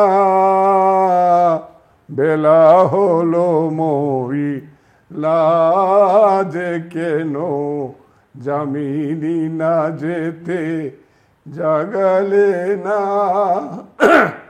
শরমে জড়িত চরণে কেমনে চলিব, পথের মাঝে কেন জামিনী না যেতে জাগালে না, বেলা হলো মরি লাজে, কেন জামিনী না যেতে জাগালে না। অসাধারণ, অসাধারণ। আবার ওইটা আছে, গান গাই আমার মন রে বুঝাই, মনটা যে পাগল পাহারা, আর কিছু চায় না মনে গান ছাড়া, গান ছাড়া, আর কিছু চায় না মনে গান ছাড়া, গানে বন্ধুরে ডাকি, গানে প্রেমের ছবি আঁকি, গানে বন্ধুরে ডাকি, গানে প্রেমের ছবি আঁকি, পাবো বলে আশা রাখি, না পাইলে যাব মারা, আর কিছু চাই না মনে গান ছাড়া, গান ছাড়া, আর কিছু চাই না মনে গান ছাড়া। চমৎকার। তবে আমার সবচেয়ে প্রিয় রাধারমন এবং উকিল মুন্সি। জি, অনেক ধন্যবাদ। চান পাখি আমি ডাকিতাছি, তুমি ঘুমাইছো নাকি, আর গাম না। বাহ, অনেক ধন্যবাদ, চমৎকার। আপনি কিছু শোনাবেন আমাদেরকে? না, আমার আপনি শুধু আমাকে 1 লাইনে বলেন বা 2 লাইনে বলেন যে আপনি ওনাকে আগামী দিনগুলোতে কোথায় দেখতে চান, কি অবস্থায় দেখতে চান? আমি ওনাকে এখনকার যে পরিস্থিতি সব মিলিয়ে সার্বিক মিলেই আমি তাকে দেখতে চাই। ওনাকে ঘিরে আপনার স্বপ্ন কি? ওনাকে কেন্দ্র করে স্বপ্ন কি? ওনাকে কেন্দ্র করে উনি দেশের মানুষের জন্য কাজ করবে। এই দেশটা যদি মানে সবার জন্য উন্মুক্ত একটা অসাম্প্রদায়িক রাজনীতির ক্ষেত্রে ওনার জন্য বিচারণ হয় আর কি। এটা যেন বিশ্বের, এই দেশকে নিয়ে যেন বিশ্বের মানুষ যেন যে যেখানে আছে বাঙালি, তারা যেন অহংকার বোধ করে। এটা বাঙালি